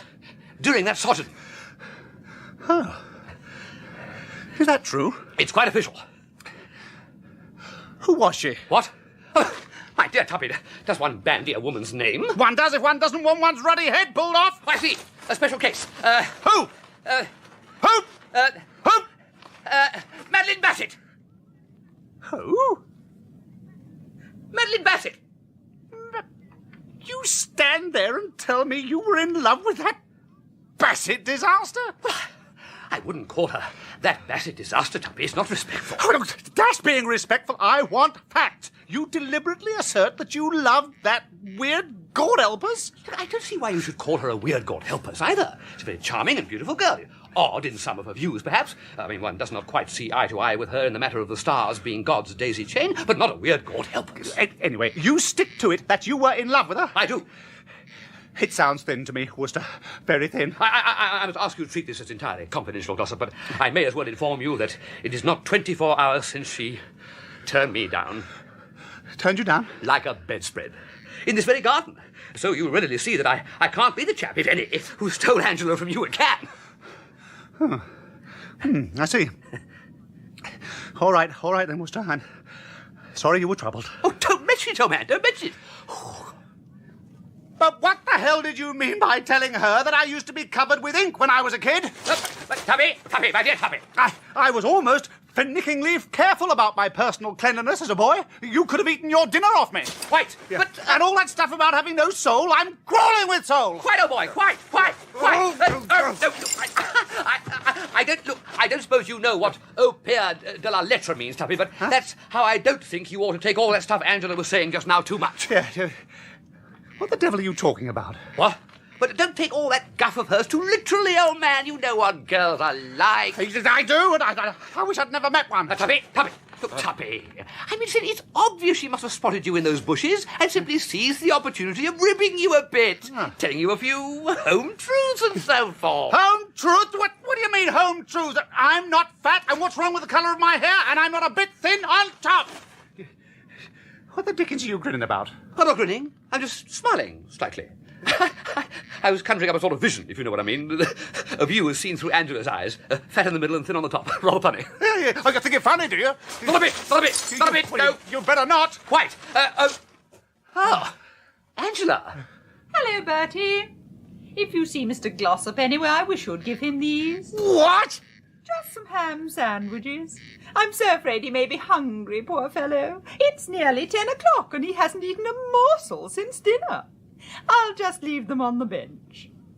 Well, good night. I'll come with you, I think. Yes. Angela? Yes, Bertie? Damn Damn! Oh, nothing. Damn! Damn! Damn! How still and peaceful everything is.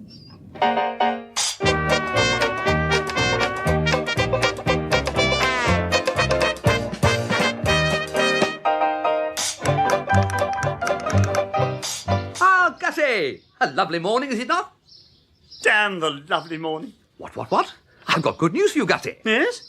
Has Market Snosbury Grammar School burned down? Not that I know of. Have mumps broken out? Is the place closed on account of measles? No. Then what do you mean you've got good news? Gussie, you mustn't take it so hard.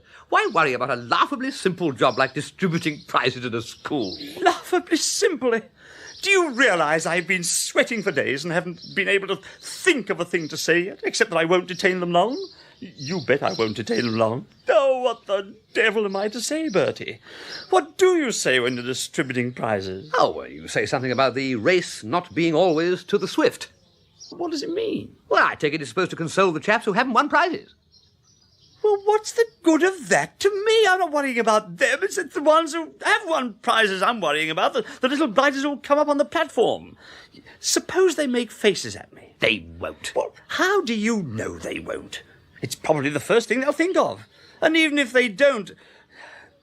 Bertie, shall I tell you something? What? I've got a good mind to take that tip of yours the other night and have a drink. Oh, you'll be all right, Gussie. But how do you know I'll be all right? I'm sure I'll blow up on my lines. Tush. Or drop a prize. Tut. Or even... Bertie, Hello? do you remember that kids' school we went to before Eton? Rather. I won a prize there for scripture knowledge. Oh, never mind about that. Do you recall the Boscher incident? Oh, I do indeed. It was one of the high spots of my youth. Major General Sir Wilfrid Boscher came to distribute the prizes at that school. He dropped a book. He stooped to pick it up, and as he stooped, his trousers split up the back. How we roared. Yeah, we did, little swine that we were. Oh, that's what'll happen to me this afternoon, Bertie. No, Gussie, old man, your trousers won't split. But how do you know they won't? Better men than I have split their trousers. General Boscher was a DSO with a fine record of service on the northwestern frontier of India, and his trousers split. Oh, so I shall be a mockery and a scorn, I know it. And you, fully cognizant of what I'm in for, come babbling about good news. When I said I had good news, old man, I meant about Madeline Bassett. You can't have good news about her, Bertie. Oh, no, I've dissed myself there completely. Not at all. I'm convinced that if you take another whack at her, all will be well. She loves you. She told me so. No, I can't. What? Why not? Oh, Bertie, have you ever been through the experience of starting to ask the girl you love to marry you and then suddenly finding yourself talking about the plume-like external gills of the newly born newt? No. No. Oh, it's not a thing you can do twice. No, I accept my destiny. It's all over. And now, Bertie, like a good chap, shove off. I want to compose my speech. I can't compose a speech with you mucking about. Ladies and gentlemen, I do not propose to detain this auspicious occasion long. It was a thoughtful Bertram Wooster who walked away and left him at it. More than ever, I was congratulating myself on having had the sterling good sense to make all the necessary arrangements for priming this goop for the ordeal ahead. For the Fink-Nottle I had left behind me, sagging at the knees, green about the gills, and picking feverishly at his lapels in an ecstasy of craven fear, had, in fine, exhibited all the earmarks of one licked to a custard. It was now simply a question of laying my hands on his orange juice. Jeeves, because of some morbid scruples and a past experience with an alcoholic parrot, had refused to do the job for me. And I own that I didn't much enjoy skulking round the pantry until the butler's back was turned and then sprinting up 2 flights of stairs with a jug tucked under my dicky. But I got through all right, and a few minutes later was in my room. And the first thing I saw was Jeeves, fooling about with trousers. He gave the jug a look, which wrongly, as it was to turn out, I diagnosed as censorious. I drew myself up a bit. I intended to have no rot from the fellow.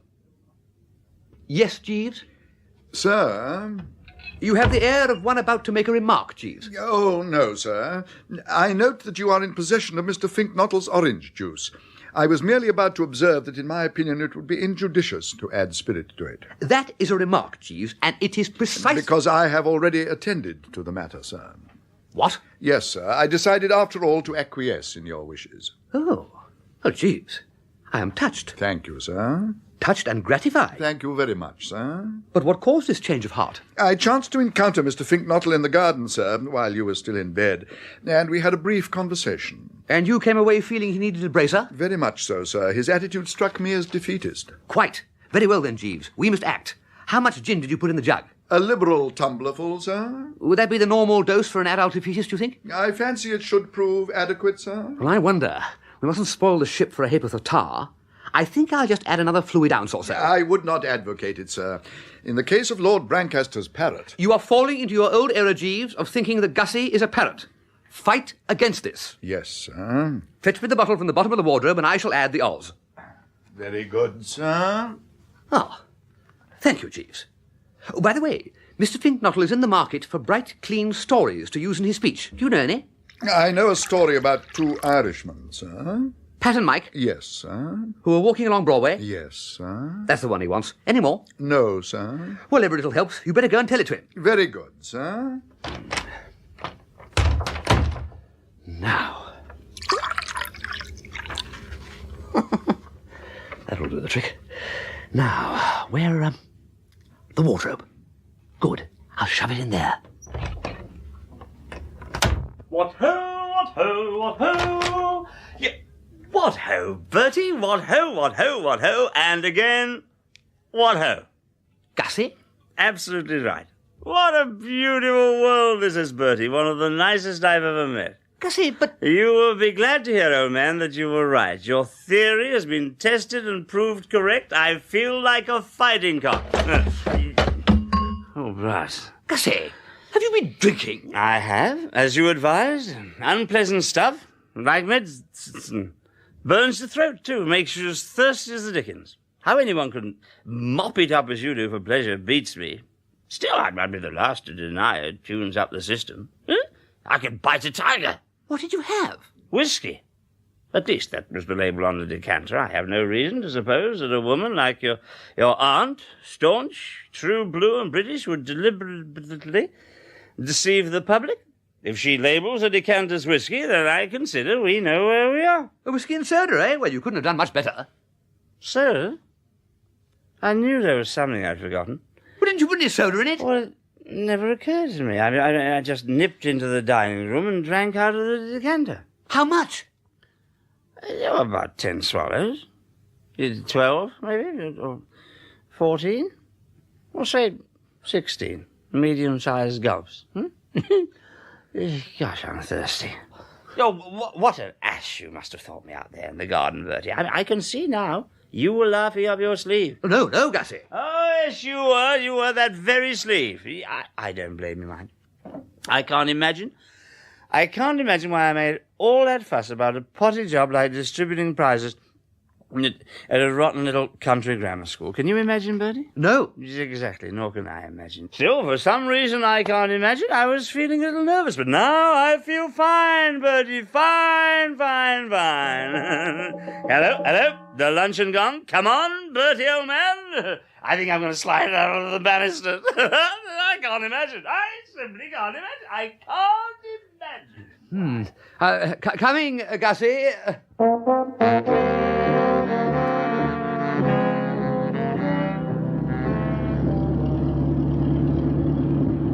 So Gussie's getting a lift to Market Snosbury with Aunt Dahlia, is he, Jeeves?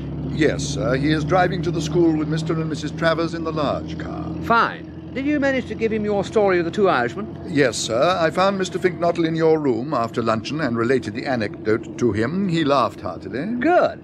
Had you any other contributions for him? I ventured to suggest that he might mention to the young gentleman that education is a drawing out, not a putting in, sir. The late Lord Brancaster was much addicted to presenting prizes at schools, and he invariably employed this dictum. How did Gussie react to that? He laughed heartily, sir. This surprised you, no doubt, this practically incessant merriment, I mean. Yes, sir. There is a ready explanation, Jeeves.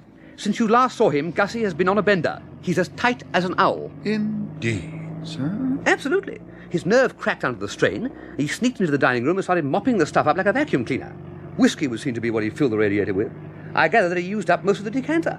Golly, Jeeves, it's lucky he didn't get at that laced orange juice on top of that, what? Extremely, sir. It was a most prudent act on your part, if I may say so, sir, to dispose of the orange juice. Dispose of it? I found the jug empty when I went up to my room to don the festive raiment. Indeed, sir. Jeeves, let's get this clear. Was it not you who threw away that OJ? No, sir. I assumed when I entered the room and found the pitcher empty that you had done so. Golly, Jeeves. I very much fear, sir. So do I. It would seem almost certain. Quite certain, Jeeves. Weigh the facts. Sift the evidence. The jug was in my wardrobe, the door of which has been known to swing open. Gussie had been complaining of thirst. You found him in my room, laughing heartily. I think there can be little doubt, Jeeves, that the entire contents of that jug are at this moment reposing on top of the existing cargo in that already brilliantly lit man's interior. Disturbing, Jeeves. Most disturbing, sir. And yet, Jeeves, there's always the bright side. These things do cut both ways. You imply, sir? Precisely. I'm thinking of Gussie in his capacity of wooer. All this ought to have put him in rare shape for offering his hand in marriage, what? Then you have not heard, sir? Heard what? That a marriage has been arranged and will shortly take place between Mr. Fink-Nottle and Miss Bassett. Really? Yes, sir. But when did this happen, Jeeves? Shortly before Mr. Fink-Nottle left for Market Snodsbury, sir. Ah, in the post-orange juice era. Presumably, sir. But are you sure of your facts? I mean, how do you know? My informant was Mr. Fink-Nottle himself, sir. He appeared anxious to confide in me.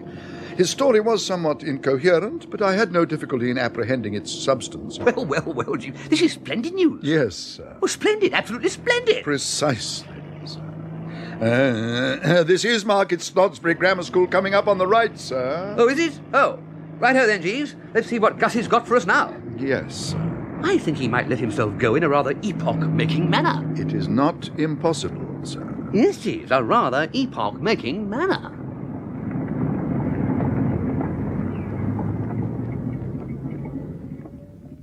The proceedings had already got underway when Jeeves and I arrived, and although I saw Aunt Dahlia, who was sitting with a bevy of other governors in the second row, wave to me to join her, I was too smart for that.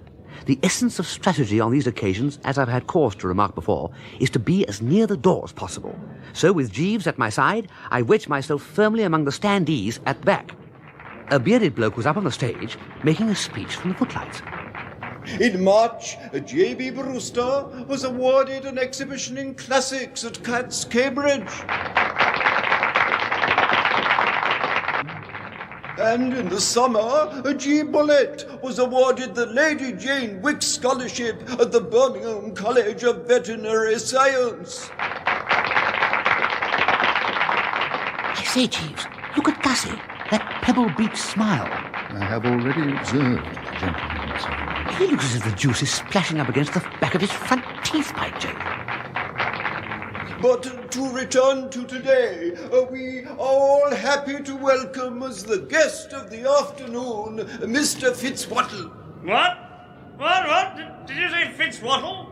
My name is Fink-Nottle. Fitz-Nottle. Fink-Nottle. I should say Fink-Nottle. Well, of course you should, you silly ass. All right, get on with it. My golly, Jeeves. Yes, sir. We are all happy, as I say, to welcome Mr. Fink-Nottle, who has kindly consented to award the prizes. This task, as you know, is one that should have devolved upon that well-beloved and vigorous member of our Board of Governors, the Reverend William Plummer. We are all, I'm sure, very sorry that illness at the last moment should have prevented him from being here today. But though deprived of Mr. Plummer, we have with us this afternoon Mr. Fink-Nottle. I am sure that Mr. Fink-Nottle's name is one that needs no introduction to you. It is, I venture to assert, a name that is familiar to us all. Not to you. Good Lord, Jeeves, he sounds like a gas explosion. You don't seem to know so dashed well. What? Fitzwattle. Waddle. Waddle. Well, speech.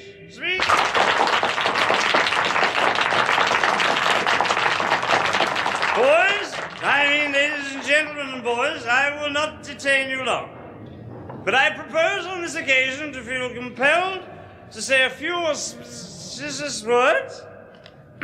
Ladies, boys, and gentlemen, we have all listened with interest to the remarks of our friend here, who forgot to shave this morning.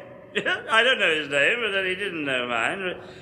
And we're all sorry that the Reverend, whatever he was called, should be dying of adenoids, but after all, here today, gone tomorrow, and all flesh is as grass and whatnot. But that's not what I wanted to say. What I wanted to say was this. There are sermons in books, stones in the running brooks. Or rather, the other way around. There you have it in a nutshell.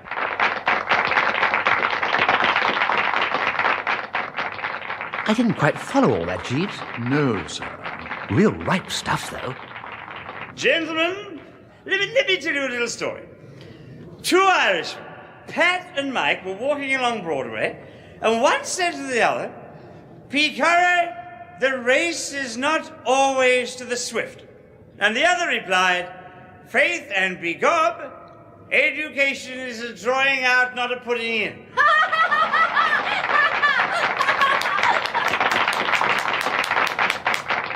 Jeeves, that's about the rottenest story I've ever heard in my life. I'm surprised at you.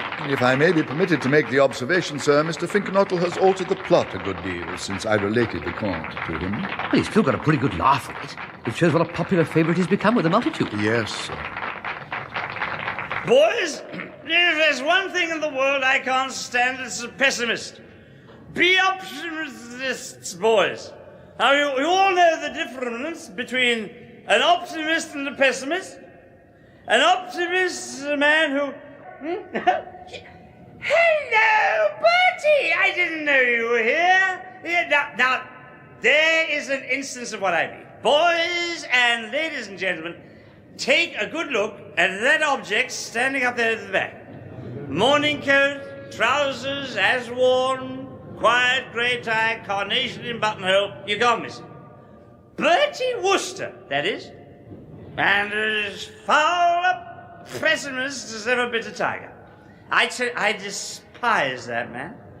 Now, why do I despise him? Because, boys and ladies and gentlemen, he is a pessimist. His attitude is defeatist. When I told him I was going to address you this afternoon, he tried to dissuade me. And do you know why he tried to dissuade me? Because he said my trousers would split up the back. Perhaps as time is getting on, Mr. Fink-Nottle, we had better proceed with the prize-giving. Oh, the prizes. Yes, of course, right. Everybody's will be shoving along with it. Absolutely. What's this one? Form 1, Spelling and Dictation, P.K. Purvis. Spelling and Dictation, P.K. Purvis. Forward, P.K. Purvis. Here comes a spelling and dictation chap, all 3'6" of him. Gussie seems to have taken a liking to the lad. Hello? You P.K. Purvis? Sir? Yes, sir. It's a beautiful world, P.K. Purvis. Sir? Yes, sir. You noticed it, have you? Good. Are you married by any chance? Sir? No, sir. Get married, P.K. Purvis. It's the only life. Yeah, well, here's your book. Yeah, it looks rather bilged to me from a glance at the title page, but such as it is, here you are. Drawing R.V. Smethurst. Look at Aunt Dahlia, Jeeves. She must have latched on to Gussie's state by now. I think so, sir. And Miss Bassett, seated beside her, I observe, looks far from happy. And Gussie's fallen into a daydream. Mr. Fink-Nottle! Mr. Fink-Nottle! What? What? Who are you? I'm R.V. Smethurst, sir. What are you doing here? I won the drawing prize, didn't I, sir? Sir? Oh, did you? Oh, fine. Well, you're just cocky.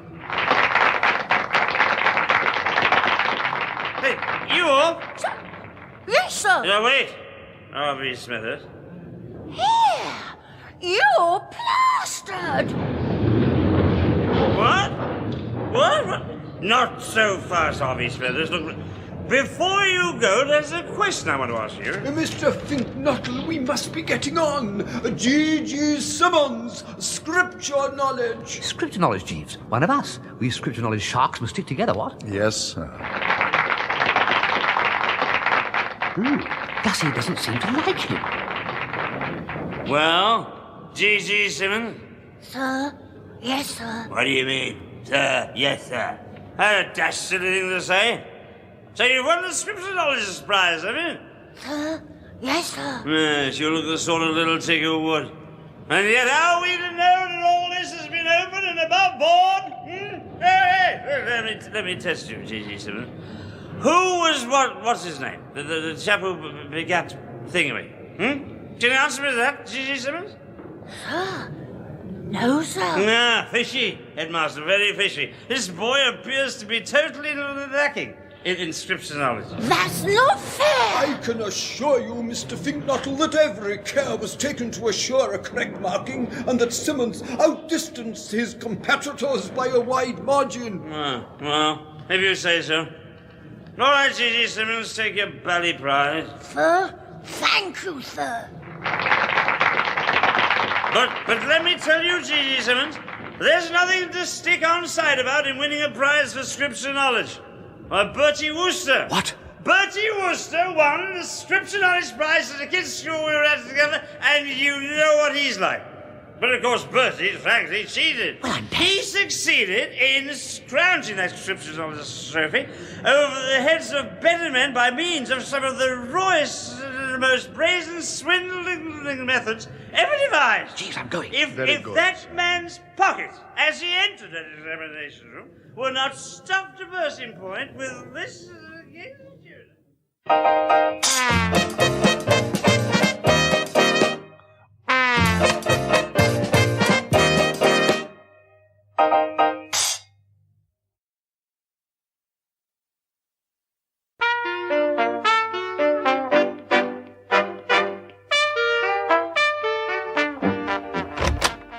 Good evening, sir.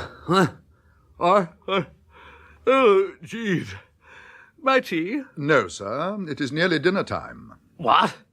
Oh, I must have been asleep. Yes, sir. Nature taking its toll of the exhausted frame, eh? Exactly, sir. And enough to make it. Precisely, sir. Well, Jeeves, it was certainly one of those afternoons, what? Yes, sir. I cannot recall one more packed with incident. And I left before the finish. Not much before, sir. The proceedings terminated very shortly afterwards. Mr. Fink-Nottle's remarks with reference to Master G.G. Simmons brought about an early closure. But he finished his remarks about G.G. Simmons. Only temporarily, sir. He resumed them immediately after your departure. If you recollect, sir, he had already proclaimed himself suspicious of Master Simmons's bona fides, and he now proceeded to deliver a violent verbal attack upon the young gentleman, asserting that it was impossible for him to have won the Scripture Knowledge Prize without systematic cheating on an impressive scale. He even went so far as to suggest that Master Simmons was well known to the police. Golly, Jeeves! Yes, sir, the words did create a considerable sensation. The reaction of those present to this accusation I should describe as mixed. The young students appeared pleased and applauded vigorously, but Master Simmons's mother rose from her seat and addressed Mr. Fink-Nottle in terms of strong protest. Did Gussie seem taken aback? Did he recede from his position? No, sir. He said he could see it all now, and hinted at a guilty liaison between Master Simmons's mother and the headmaster, accusing the latter of having cooked the marks, as his expression was, in order to gain favour with the former. You don't mean that? Yes, sir. Egad, Jeeves. And then? The headmaster brought the proceedings to a speedy conclusion, sir. I see, and about time, too. Yes, sir. Mrs. Simmons's attitude had become unquestionably menacing. A frightful exhibition, Jeeves, and one which will very possibly ring down history's pages. But we must not forget, Jeeves, that Gussie, much as he may have lowered the existing Worcestershire record for goofiness, is all right otherwise. No, sir. What? When you say, no, sir, do you mean, yes, sir? No, sir. I mean, no, sir. Sir. He's not all right otherwise? No, sir. But he's betrothed. No longer, sir. Miss Bassett has severed the engagement. You don't mean that? Yes, sir. Severed the engagement? Exactly, sir. But why, Jeeves? I believe Miss Bassett was somewhat upset when it dawned upon her that Mr. Fink-Nottle had proposed to her under the influence of alcoholic stimulants. That and this afternoon's performance, sir, if you will pardon the expression. I see. So my whole scheme's blown out of fuse. I very much regret, sir. And we're back to square bally one. Oh, my sainted Aunt Jeeves. I am sorry, sir. Oh, right-ho, Jeeves.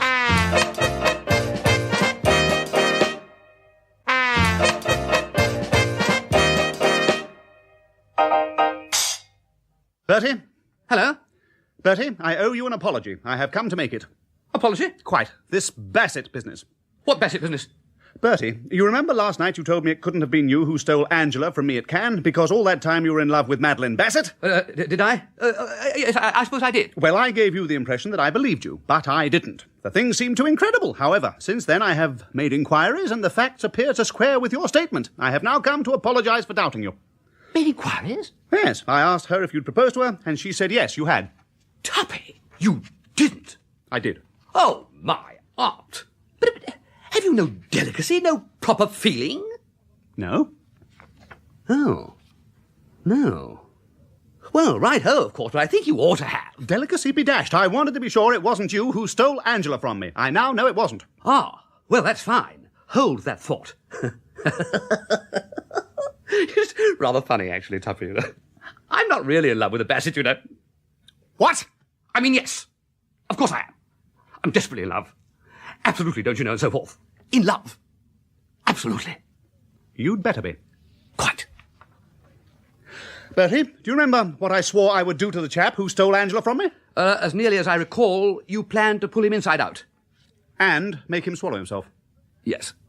Right. The programme still holds good, and I've now found out who it was. What?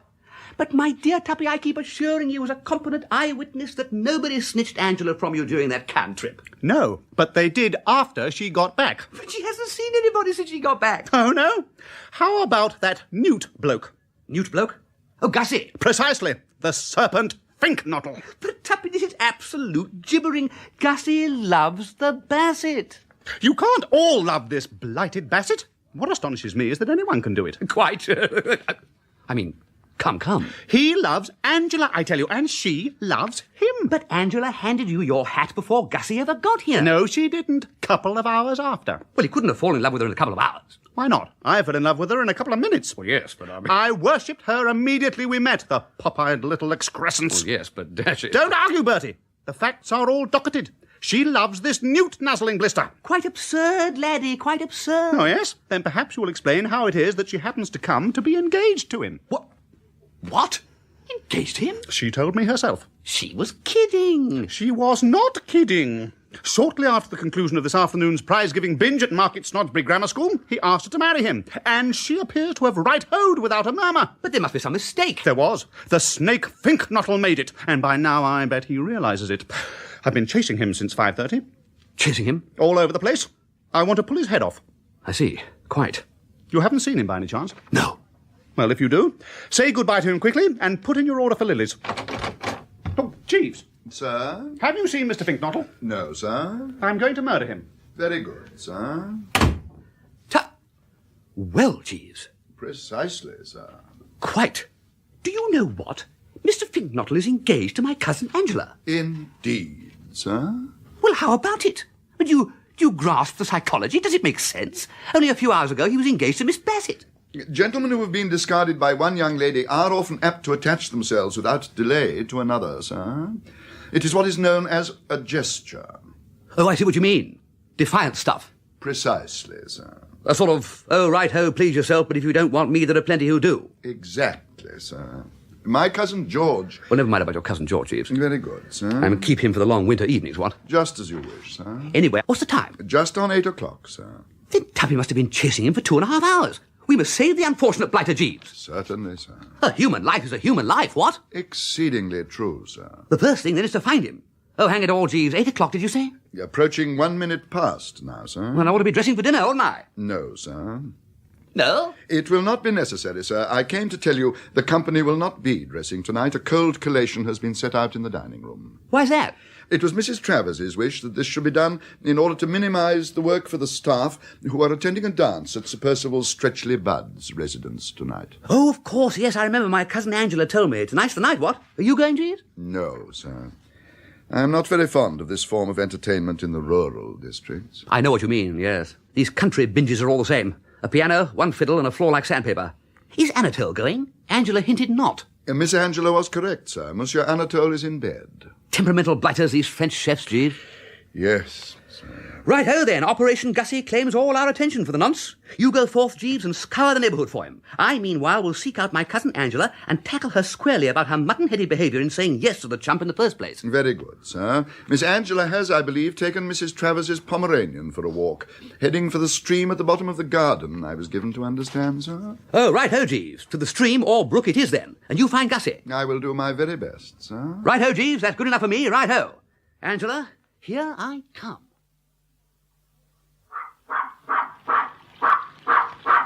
Angela? Angela. Oh, Bertie, hello. Angela, now look. I've, just been talking to Tuppy. Oh, yes. Yes. It appears that you have gone and got engaged to Gussie Fink-Nottle.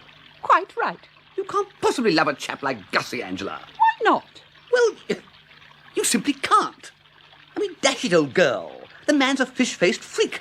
A splendid chap in many ways, of course. Courteous, amiable, but... All right, then. Perhaps I don't love him. Well, then what did you want to go and get engaged to him for, you unreasonable young fathead? I thought it would be fun.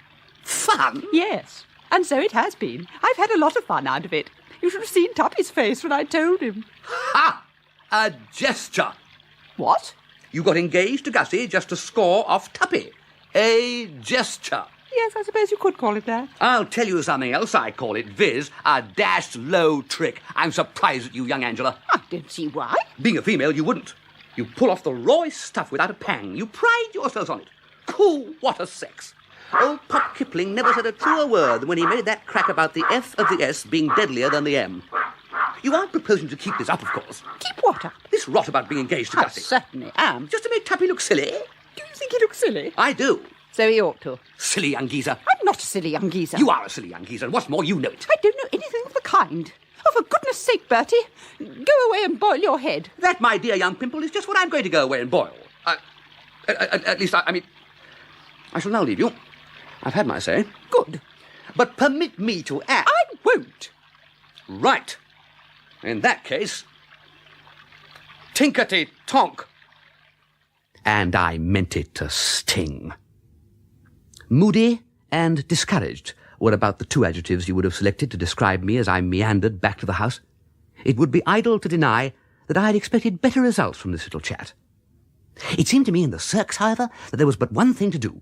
That is, head for the dining room and take a slash at that cold collation of which Jeeves had spoken, for there is no gainsaying the fact that all this naked emotion stuff reduces a chap's vitality and puts him in the vein for a good whack at the beef and ham. To the dining room, accordingly, I repaired, and had barely crossed the threshold when I perceived Aunt Dahlia tucking into salmon mayonnaise. I was somewhat embarrassed. Ever since Anatole, that wizard of the cooking stove, had handed in his notice some 2 days before, after one of my schemes had backfired, my standing with the relative had been on the low side of lowish. And, of course, I wasn't sure how she had taken Gussie's rather individual distribution of the prizes that afternoon. However, she appeared to be in a cordial mood.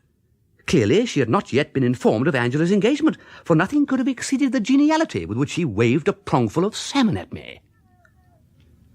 Hello, Bertie, you old ass. I thought I shouldn't find you far away from the food. Try some of this salmon. It's excellent. Anatole? No, he's still in bed. The kitchen maid has struck an inspired streak. It suddenly seems to have come home to her that she isn't catering for a covey of buzzards in the Sahara Desert. She's put out something quite fit for human consumption. There's good in the girl after all, and I hope she enjoys herself at the dance. Oh, yeah, the dance. Is Seppings going? I'll say. I wish I could be there. I've never seen a butler doing the rumba. Nor I, Agidar, nor I. I say, Bertie, this, spink bottle. Not all. Bottle. After that exhibition of his this afternoon, bottle and nothing but bottle. However, what I was going to say was that if you see him, I wish you would tell him that he's made an old woman very, very happy. Except for the time when the curate tripped over a loose shoelace and fell down the pulpit steps, I don't think I've ever had a more wonderful moment than when good old Bottle suddenly started ticking you off from the platform. Is it true that you cheated when you won that scripture knowledge prize? Certainly not, Aunt Dahlia. My victory was the outcome of the most strenuous and unremitting efforts. What is all this? I thought you might have been a trifle peeved by Gussie's manoeuvres on the platform this afternoon. I confess that I'd rather expected the tapping foot and a drawn brow. Nonsense! What was there to be peeved about? I took the whole thing as a great compliment. Proud to think that any drink from my cellars could have produced such a majestic jag. Besides, I couldn't be peeved at anything tonight. I am like a little child, clapping its hands and dancing in the sunshine. For though it has been some time getting a move on, Bertie, the sun has at last broken through the clouds.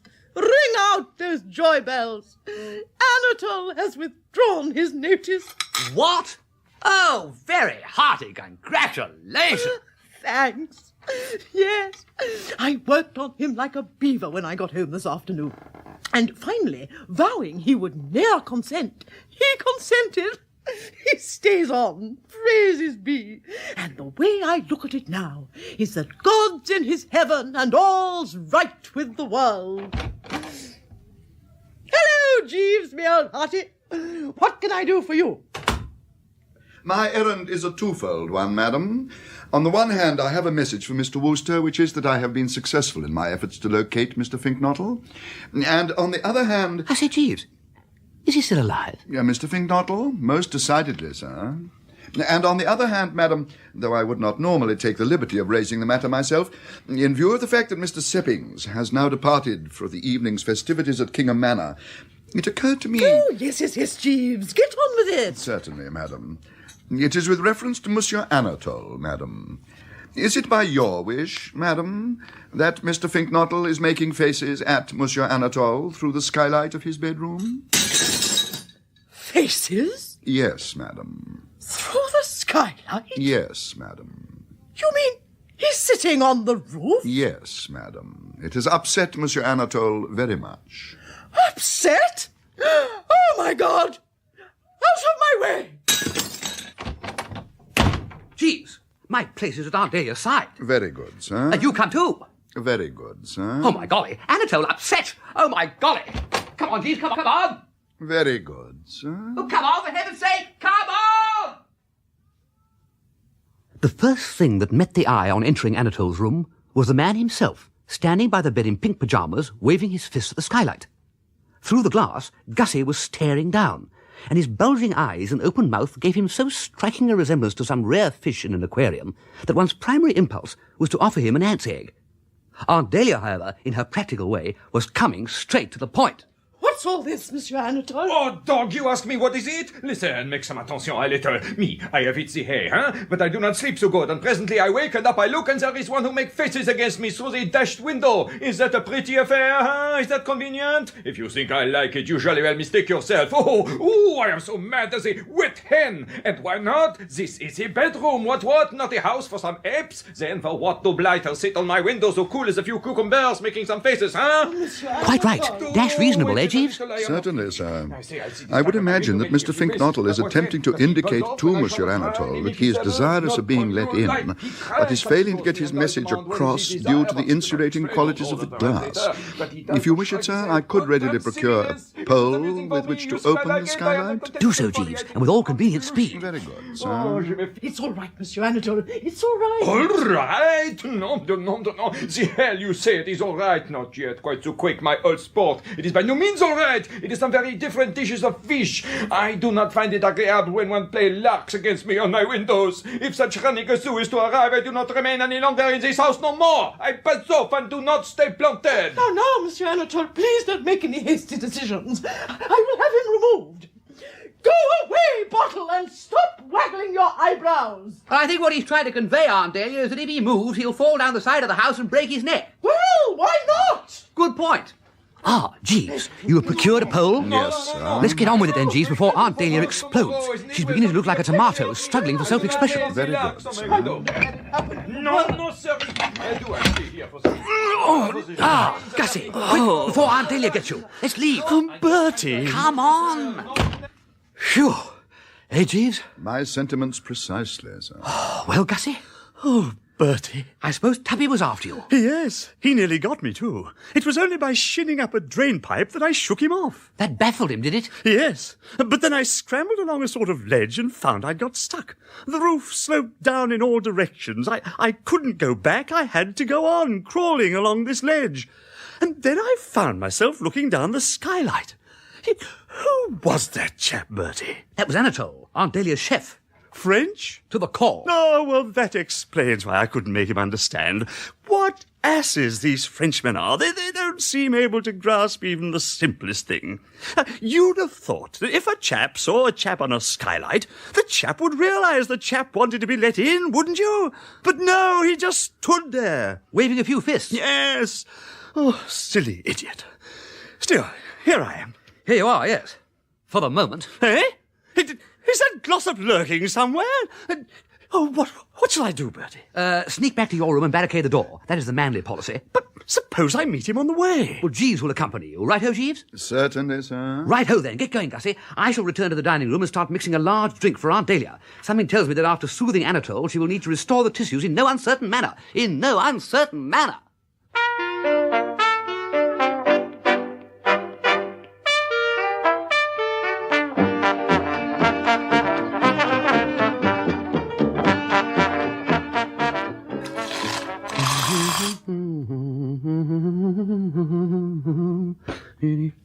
Oh. Hello, Aunt Dahlia. Attila! What? Attila! That's the name. Attila the Hun. Sorry? I've been trying to think for days who you reminded me of. Somebody who went about strewing ruin and desolation and breaking up homes. Attila is the man. Oh. Give me a drink. It's amazing. To look at you, one would think you were just an ordinary sort of amiable idiot. Certifiable, perhaps, but quite harmless. Yet, in reality, you're a worse scourge than the Black Death. I tell you, Bertie, when I contemplate you, I seem to come up against all the underlying sorrow and horror of life with such a thud that I feel as if I'd walked into a lamppost. But Aunt Dahlia... Silence, Dick! Do you realise what you started when you sent that spink bottle man down here? As regards his getting blotto and turning the prize-giving ceremonies into a sort of two-reel comic film, I will say nothing, for frankly I enjoyed it. But when he comes leering at Anatole through skylights, just after I had with infinite pains and tact induced him to withdraw his notice, and makes him so temperamental that he won't hear of staying on after tomorrow. What? No! Yes! Anatole goes tomorrow. And I suppose poor old Tom will have indigestion for the rest of his life. And that's not all. I've just seen Angela, and she tells me she's engaged to this bottle. Well, temporarily, yes. Temporarily be blowed. She's definitely engaged to him, and talks with a sort of hideous coolness of getting married in October. So, there it is. If the prophet Job were to walk into the room at this moment, I could sit swapping hard luck stories with him till bedtime. Not that Job was in my class. He had boils. Well, what are boils? Dash painful, I understand. Nonsense! I'd take all the boils on the market in exchange for my troubles. But can't you realise the position? I've lost the best cook in England. My husband will probably die of dyspepsia, and my only daughter, for whom I had dreamed such a wonderful future, is engaged to be married to an inebriated newt fancier. And you talk about boils! I don't absolutely talk about boils, old thing. I merely mentioned that Job had them. But I agree with you, Aunt Dahlia, that things are not looking too ooh-jar come spiff at the minute, but be of good cheer. A Wooster is seldom baffled for more than the nonce. You rather expect to be coming along shortly with another of your schemes? At any minute. I thought as much. Well, it needed but this. I don't see how things could possibly be worse than they are, but no doubt you will succeed in making them so. Your genius and insight will find the way. Carry on, Bertie. Yes, carry on. I'm past caring now. I shall even find a faint interest in seeing into what darker and profounder abysses of hell you can plunge this home. Oh, yes, Jeeves? A note for you, sir. A note for me, Jeeves? A note for you, sir. From whom, Jeeves? From Miss Bassett, sir. From whom, Jeeves? From Miss Bassett, sir. From Miss Bassett, Jeeves? From Miss Bassett, sir. Look, you two, for heaven's sake, cut out the cross-talk vaudeville stuff, will you? I've enough to bear without having to listen to you two doing your imitation of the two Macs. Thank you, Jeeves. Very good, sir. Madam? Now, what, I wonder, can this female be writing to me about? Oh, why not open the damn thing and see? Very excellent idea, Aunt Dahlia. And if you are interested in my movements, I propose to go to my room, do some yogi deep breathing, and try to forget. Righto. Hey! Look at this! Look at this!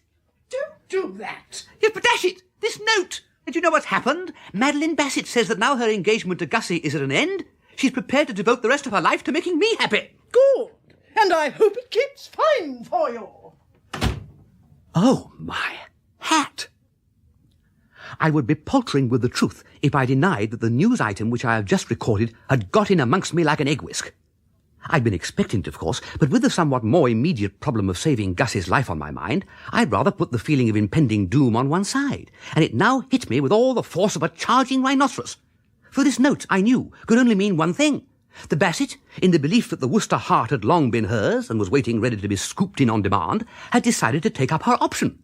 And I, as a man of honour and sensibility, had not much choice but to come across and kick in. I was just reading the note again, in the vain hope that a second perusal would enable me to place a different construction on its contents, when the door opened and in came the Bassett herself. A slight flush mantled her cheek, and she unshipped a sigh that sounded like the wind going out of a rubber duck. Embarrassing. Very. However, I've always found that there is nothing that helps to ease you over one of these awkward moments like a spot of stage business. Find something to do with the hands, and it's half the battle. So I grabbed a plate and hastened forward. A spot of salmon. Thank you. With a suspicion of salad. If you please. And to drink? Name the poison. I think I would like a little orange juice. Ah, O.J. Yes, quite. You were... I'm sorry. I beg your pardon. You were saying... No, please go on. Oh, righto. Yes. With reference to yours of even date... You got my note? Yes.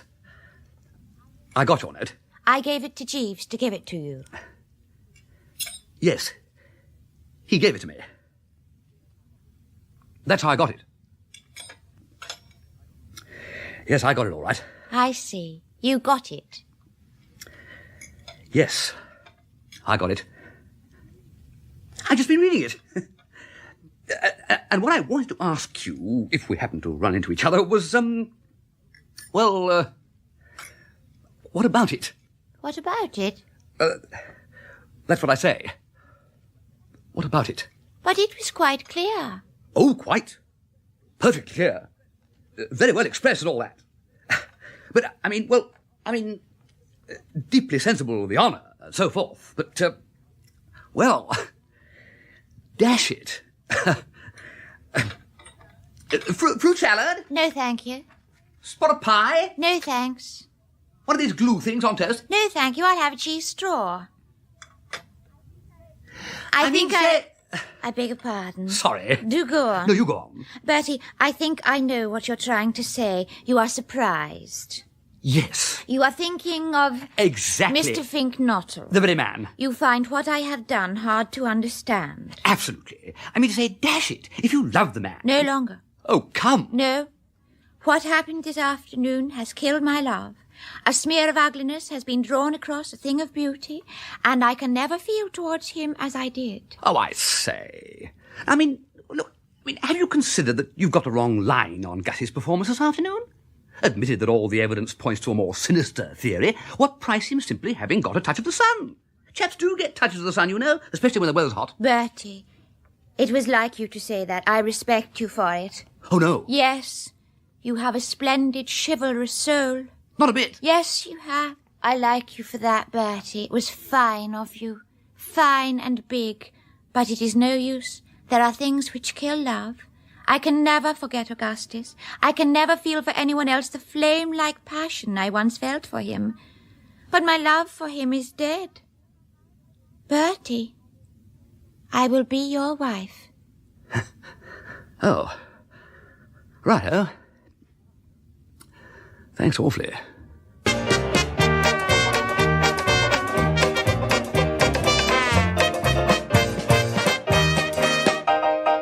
I beg your pardon, sir. I should have moved to one side.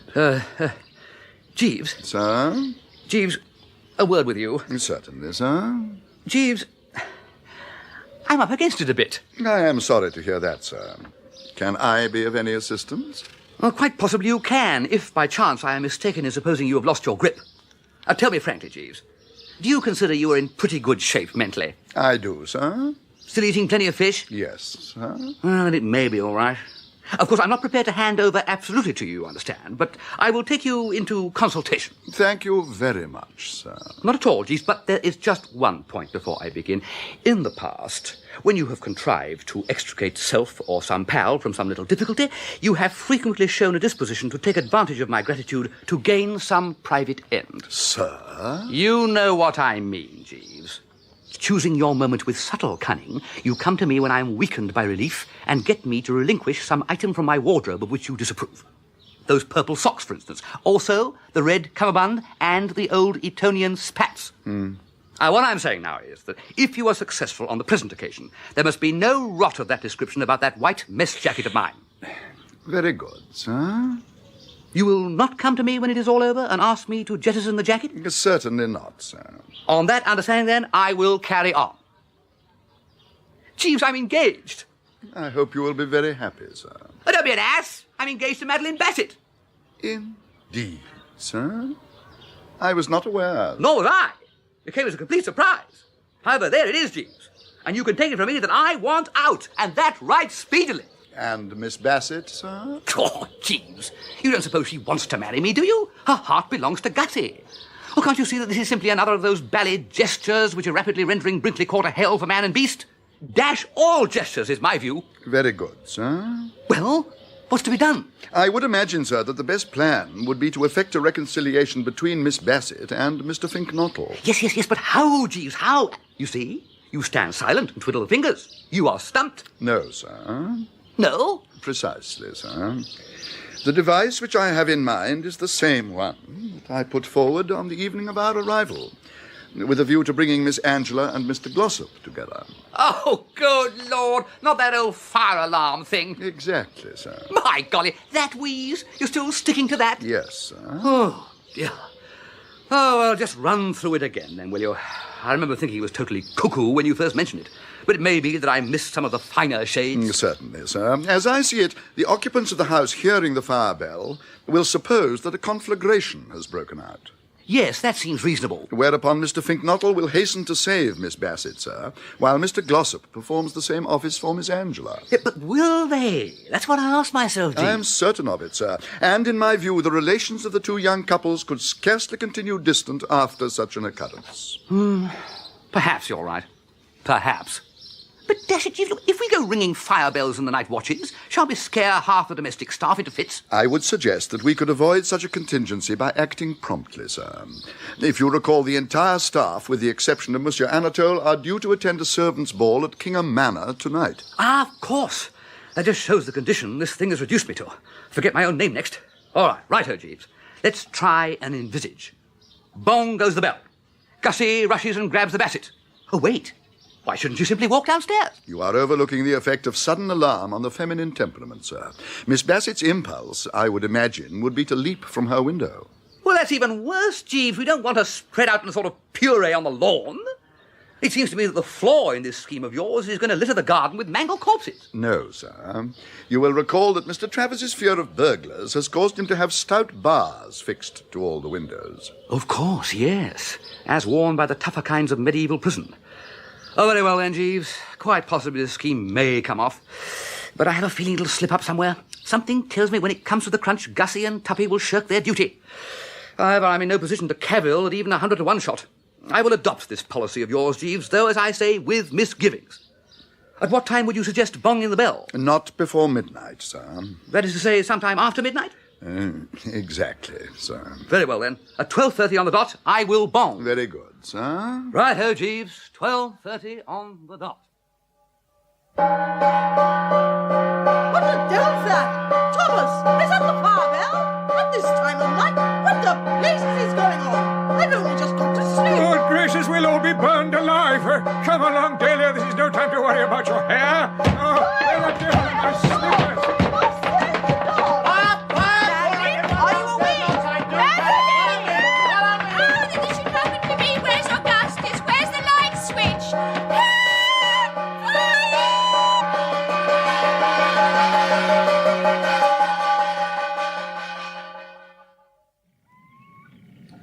Right, Jeeves.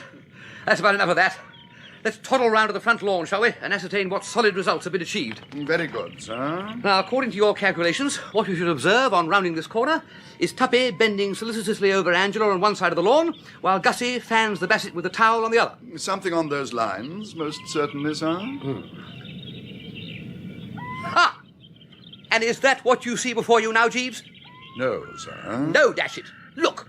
Angela, Aunt Dahlia, Uncle Tom and Anatole in one group, the Bassett and Tuppy leaning against the sundial, and Gussie walking up and down by himself. Your scheme has proved a bust, Jeeves. Certainly it would appear that matters have not arranged themselves quite as we anticipated, sir.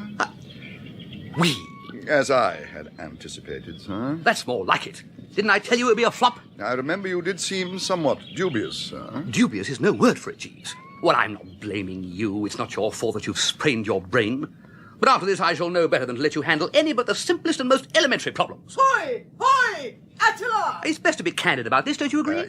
Pardon me for interrupting you, sir. I fancy Mrs. Travers is endeavouring to attract your attention. Attila! Oh, just step this Aunt way Dahlia, yes. if you Jeeves, don't mind. quick. What's my story? Why did I ring the bell? I fear I have no suggestions to make in Hoi that there! matter, sir. What? Attila! Yes, Aunt Dahlia. Coming. Quiet. Yes, coming.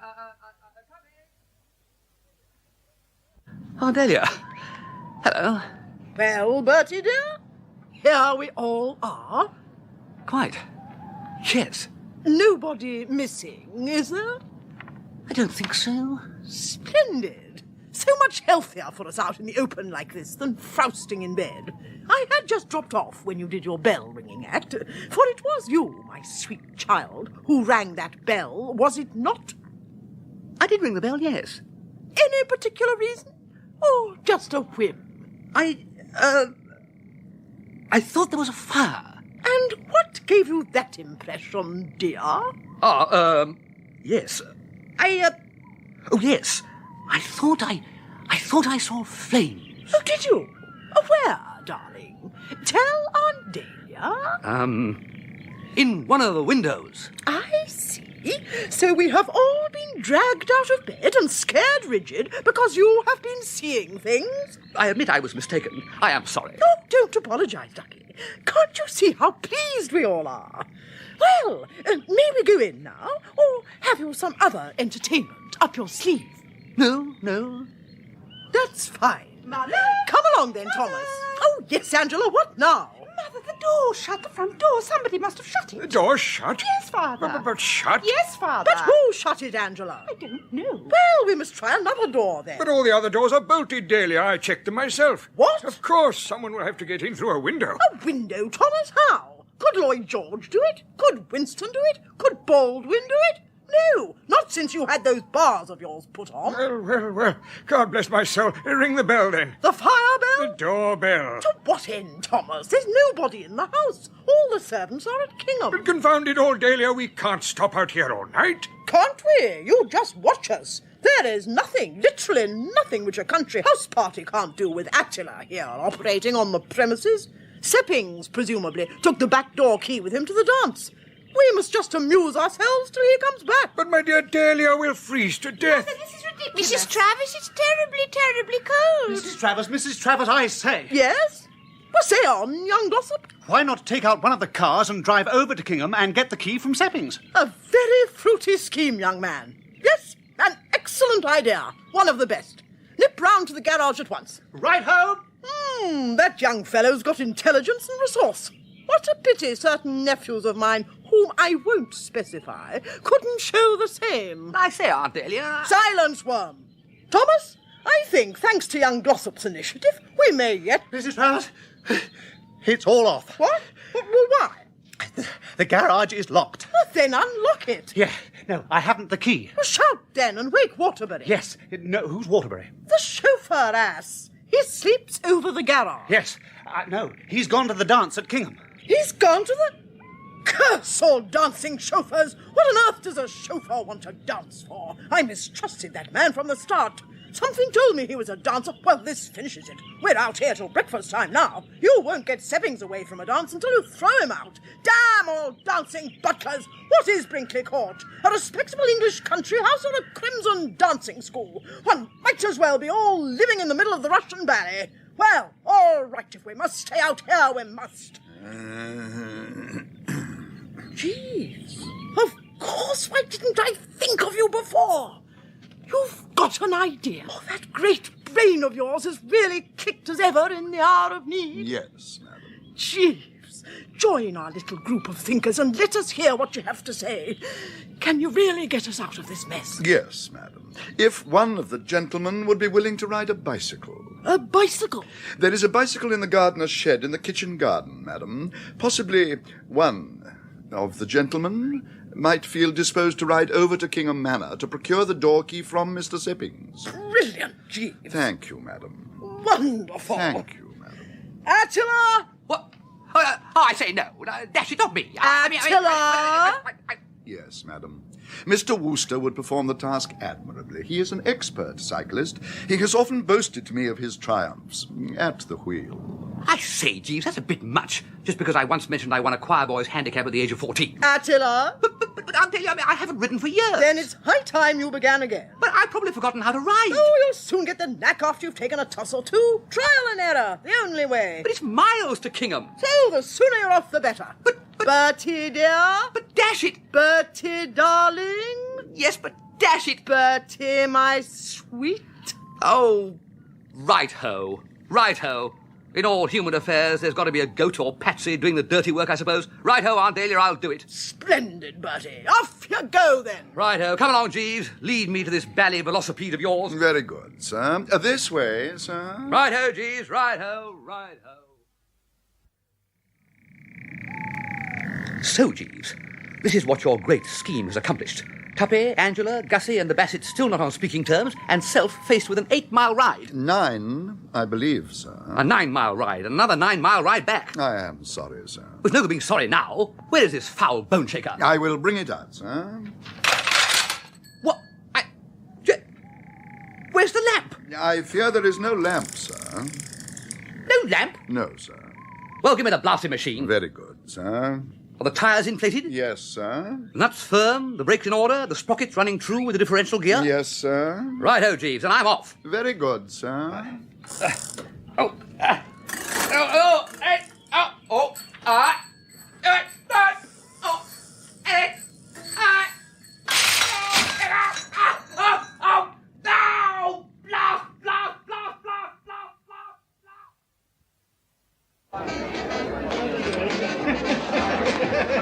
Seppings! Seppings! Seppings! Oh, Mr. Wooster, you gave me a start. Quite. But less of the Mr. Wooster and more back door keys, Seppings, if you don't mind. I'm in no mood to bandy words. Let's have the key to the back door. The key to the back door, sir? Precisely. The Brinkley Court back door key. But it is at the court, sir. Look, don't be frivolous, my dear butler. I haven't ridden 9 miles on that infernal sewing machine and mind to listen to you trying to be funny. You've got it in your trouser pocket. No, sir. I left it with Mr. Jeeves. You did what? Yes, sir, before I came away. Mr. Jeeves said that he wished to walk in the garden before retiring for the night. He was to place the key on the kitchen windowsill. But you mean that all this while that key has been in Jeeves's possession? Yes, sir. My golly, he's been doing the dirty. Jeeves. Gosh. If you would excuse me, sir. Yes, Seppings, yes. The Jeeves could. Oh, I'll... Ooh.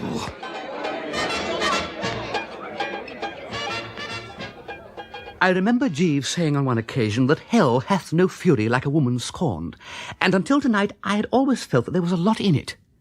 I had never scorned a woman myself, but Pongo Twistleton once scorned an aunt of his, flatly refusing to meet her son Gerald at Paddington, give him lunch, and see him off to school at Waterloo, and he never heard the end of it.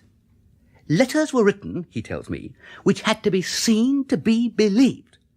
Also 2 very strong telegrams and a bitter picture postcard with a view of the little Chilbury War Memorial on it. Until tonight, therefore, as I say, I had never questioned the accuracy of the statement. Scorned women first, and the rest nowhere, was how it had always seemed to me. But tonight I revised my views. If you want to know what hell can really do in the way of furies, look for the chap who has been hornswoggled into taking a long and unnecessary bicycle ride in the dark without a lamp. Now mark that word, unnecessary. That was the part of it that really jabbed the iron into the soul. I mean, if it was a case of riding to the doctor's to save the child with croup, or going off to the local pub to fetch supplies in the event of the cellar having run dry, no one would leap to the handlebars more readily than I. Young Lochinvar, absolutely. But this business of being put through it merely to gratify one's personal attendant's diseased sense of the amusing was a bit too thick, and it was a jaundiced and chafing Bertram who finally came to anchor at the Brinkley Court front door. A dark figure was emerging from the porch to meet me, and I was about to uncork all that was fizzing in my mind when I observed that the DF in question was wearing a simple tweed dress and was greeting me by my first name. The Bassett, not Jeeves. Jeeves, whatever his moral defects, would never go about in skirts calling me Bertie. Bertie? Is that you? Bertie? Yes, it's me. What ho? Hello, Bertie. What ho? You got in then? Oh, yes, about a quarter of an hour after you left. Jeeves went searching about and found the back door key on the kitchen windowsill. Ah! And where is he now? Jeeves? He's in the dining room waiting on everybody. They're having eggs and bacon and champagne. Ah! What? Nothing. I thought you said something. No, nothing. Oh, Bertie, I have something to say to you. What? Do you read Tennyson? Well, not if I can help. You remind me so much of those knights of the Round Table in the Idylls of the King. Oh, yes, really? Bertie. Hello. Bertie, I'm going to try you to the utmost. I'm going to test you as few men have ever been tested. Well, look, I'm always happy to oblige, you know, but I've just had the diggings of a bicycle ride. I'm a bit stiff and sore, especially in the, as I say, a bit stiff and sore. If there's anything to be fetched from upstairs... No, you don't understand. I don't quite know. Oh, it's so difficult. How can I say it? Can't you guess? No, I'm dashed if I can. Bertie, let me go. But I haven't got hold of you. Release me. What? Release you? Yes. You mean you want to call it off? You're going to hitch up with Gussie after all? Only if you're fine and big enough to consent. Oh, I am. I gave you my promise. Dash promises. Then you really... Absolutely. Oh, Bertie, a very parfait night. Fine, then. Fine. Well, I seem to have got about 2 pecks of dust down my back. If you'll excuse me, I'll go and get my maid to put me into something loose. Look, you go back to Gussie and tell him that all is well. Bertie, thank you. Bye. Toodle pip. I'm free. I'm free. Oh, bang ho.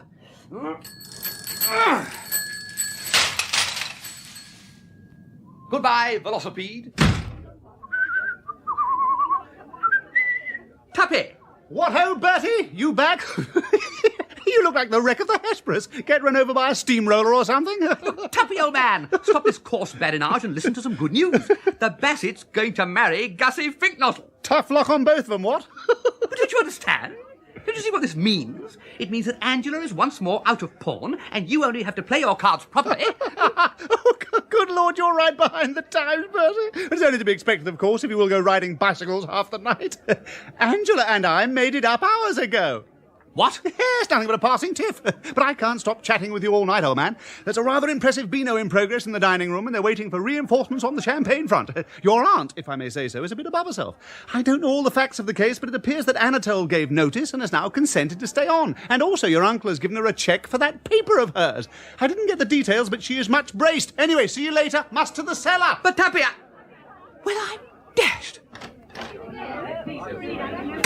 Good evening, sir. Jeeves. Yes, sir. Miss Bassett informed me that you had returned. I trust you had an enjoyable ride. Yes, Jeeves, quite. But I say, what's been going on? Sir? What does all this mean? You refer, sir... Of course I refer. You know what I'm talking about. What's been happening here since I left? The place is positively stiff with happy endings. Yes, sir. I am glad to say that my efforts have been rewarded. Your efforts? What do you mean, your efforts? You aren't going to try to make out that rotten firebell scheme of yours had anything to do with it? Yes, sir. Well, don't be an ass, Jeeves. It flopped. Not altogether, sir. I fear, sir, that I was not entirely frank with regard to my suggestion of ringing the firebell. I had not really anticipated that it would, in itself, produce the desired results. I had intended it merely as a preliminary to what I might describe as the real business of the evening. You gibber, Jeeves. No, sir. It was essential that the ladies and gentlemen should be brought from the house in order that, once out of doors, I could ensure that they remained there for the necessary period of time. How do you mean? My plan was based on psychology, sir. How? It is a recognized fact, sir, that there is nothing that so satisfactorily unites individuals who have been so unfortunate as to quarrel amongst themselves as a strong mutual dislike for some definite person. In my own family, if I may give a homely illustration, it was only necessary in times of domestic disagreement to invite my Aunt Annie for a visit to heal all breaches between the other members of the household. Remembering this, it occurred to me that were you, sir, to be established as the person responsible for the ladies and gentlemen being forced to spend the night in the garden, everybody would take so strong a dislike to you that in this common sympathy they would sooner or later come together. Oh, yes? Precisely, sir. And such proved to be the case. All, as you see, sir, is now well. After your departure on the bicycle, the various estranged parties agreed so heartily in their abuse of you that the ice, if I may use the expression, was broken, and it was not long before Mr. Glossop was walking beneath the trees with Miss Angela, telling her anecdotes of your career at the university, in exchange for hers regarding your childhood. Mr. Fink-Nottle, meanwhile... Jeeves! Sir? Stop! Now, I suppose, as a result of this dashed psychology of yours, Aunt Dahlia is so sore with me that it'll be years before I can ever dare show my face here again. Years, Jeeves, during which night after night Anatole will be cooking those dinners of his. No, sir. It was to prevent any such contingency that I suggested that you should bicycle to Kingham Manor. When I informed the ladies and gentlemen that I had found the key, and it was borne in upon them that you were having that long ride for nothing, their animosity vanished immediately, to be replaced by cordial amusement. There was much laughter. There was, eh? Yes, sir. I fear you may possibly have to submit to a certain amount of good-natured chaff, but nothing more. All, if I may say so, is forgiven, sir. Oh? Yes, sir. You certainly seem to have fixed things. Yes, sir. Tuppy and Angela are once more betrothed, also Gussie and the Bassett. Uncle Tom appears to have coughed up that money for milady's boudoir, and Anatole is staying on. Yes, sir. I suppose you might say that all's well that ends well. Very apt, sir. All the same, Jeeves, your methods are a bit rough. One cannot make an omelette without breaking eggs, sir. True. Very true. I'm no longer engaged to the Bassett, and in a good cause one is prepared to suffer. Yes, Jeeves, no doubt about it. You've done well.